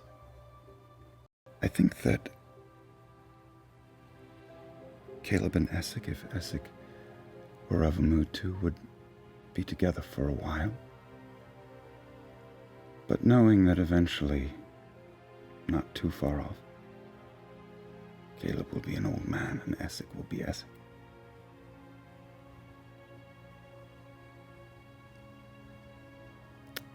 And I need to go home. I need to fix my home, and that is still my priority. So if he's open to it, I would stay lifelong, my life long, friends with him.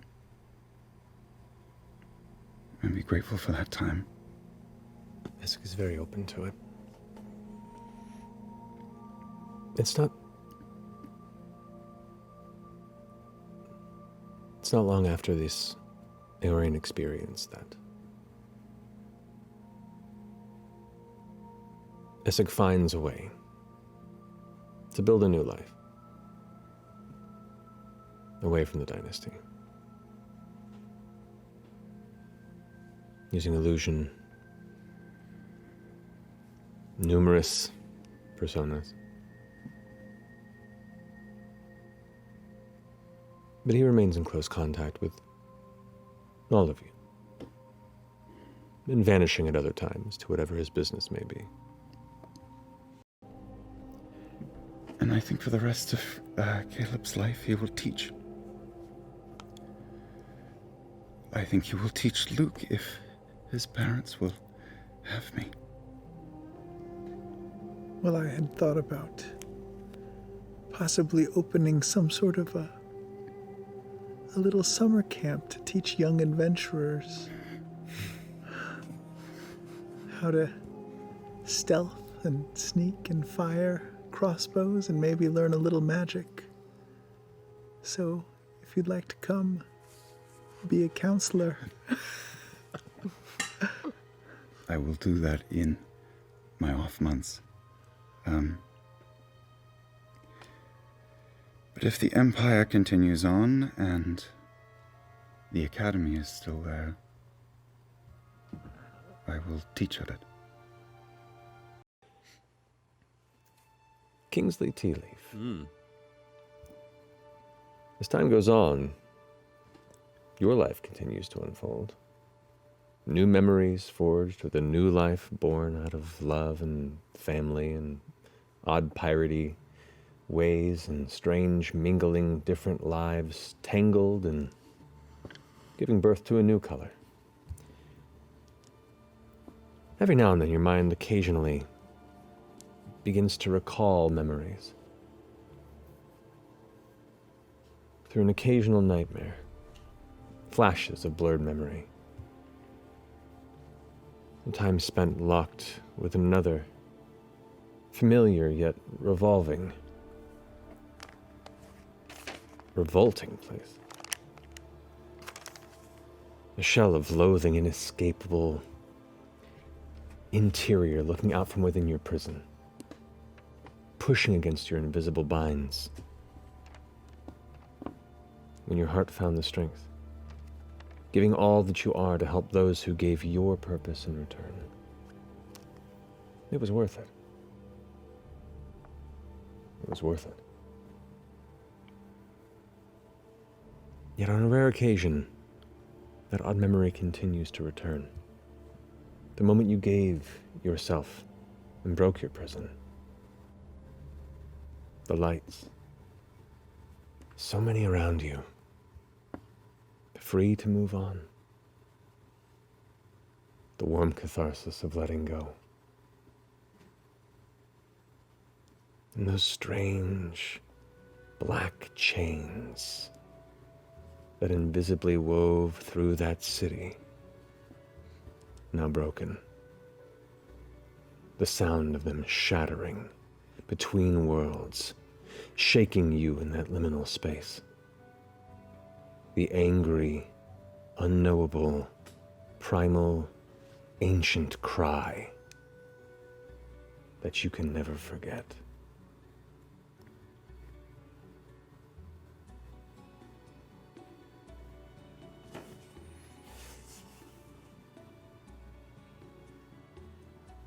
Caduceus, is there anything you want to do? Caduceus. Kingsley's got a bit, but Caduceus spends the next several decades doing his work, maintaining family, maintaining home. Every couple of years, we'll walk for a month, 6, a couple times for a full year, somewhere new. Somewhere different. Sometimes visiting. And sometimes just seeing what the world brings to him.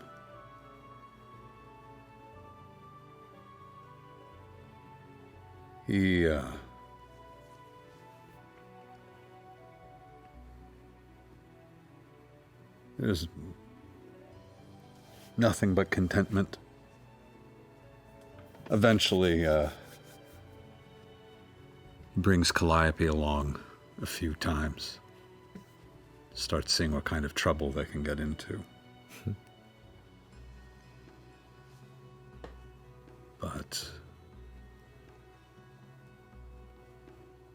in the end, his garden is his life's work and is content. Although I'm sure you idiots will muck that up a bit on occasion.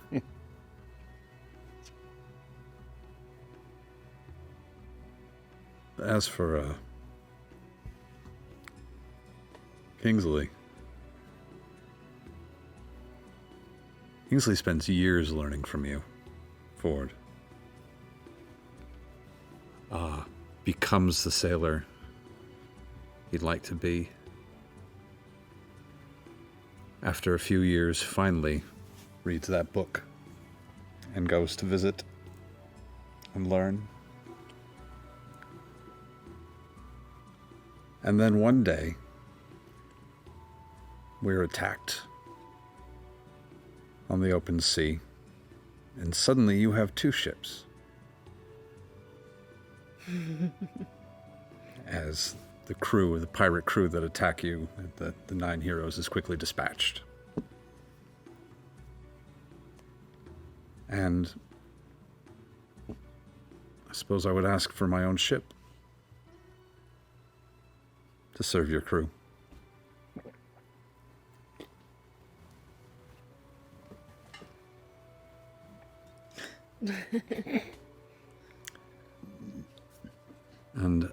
christen that ship the Molly Mock.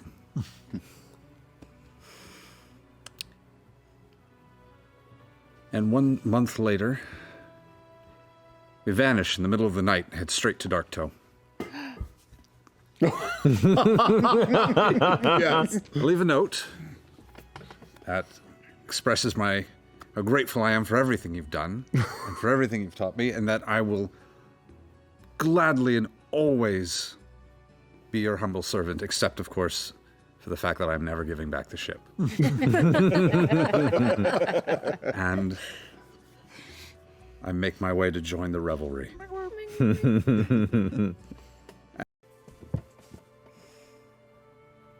A tale of 7 friends. It became 8. Then 9.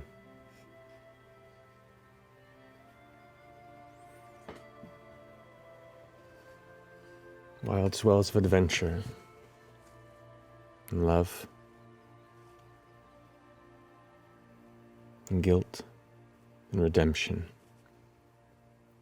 family, truth.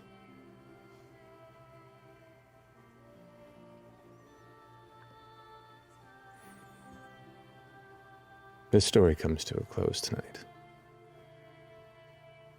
But the tale of the Mighty Nine lives on. And who knows? Maybe we'll have the chance to see some of them again. In some shape or form.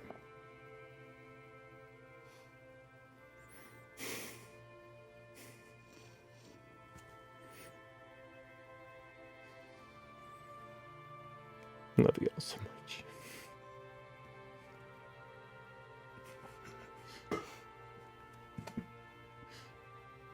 Thanks for a good story, Matt. Pretty good. Yeah, it was. Let's do it again. From the top. Yeah. Reset like Molly Mock.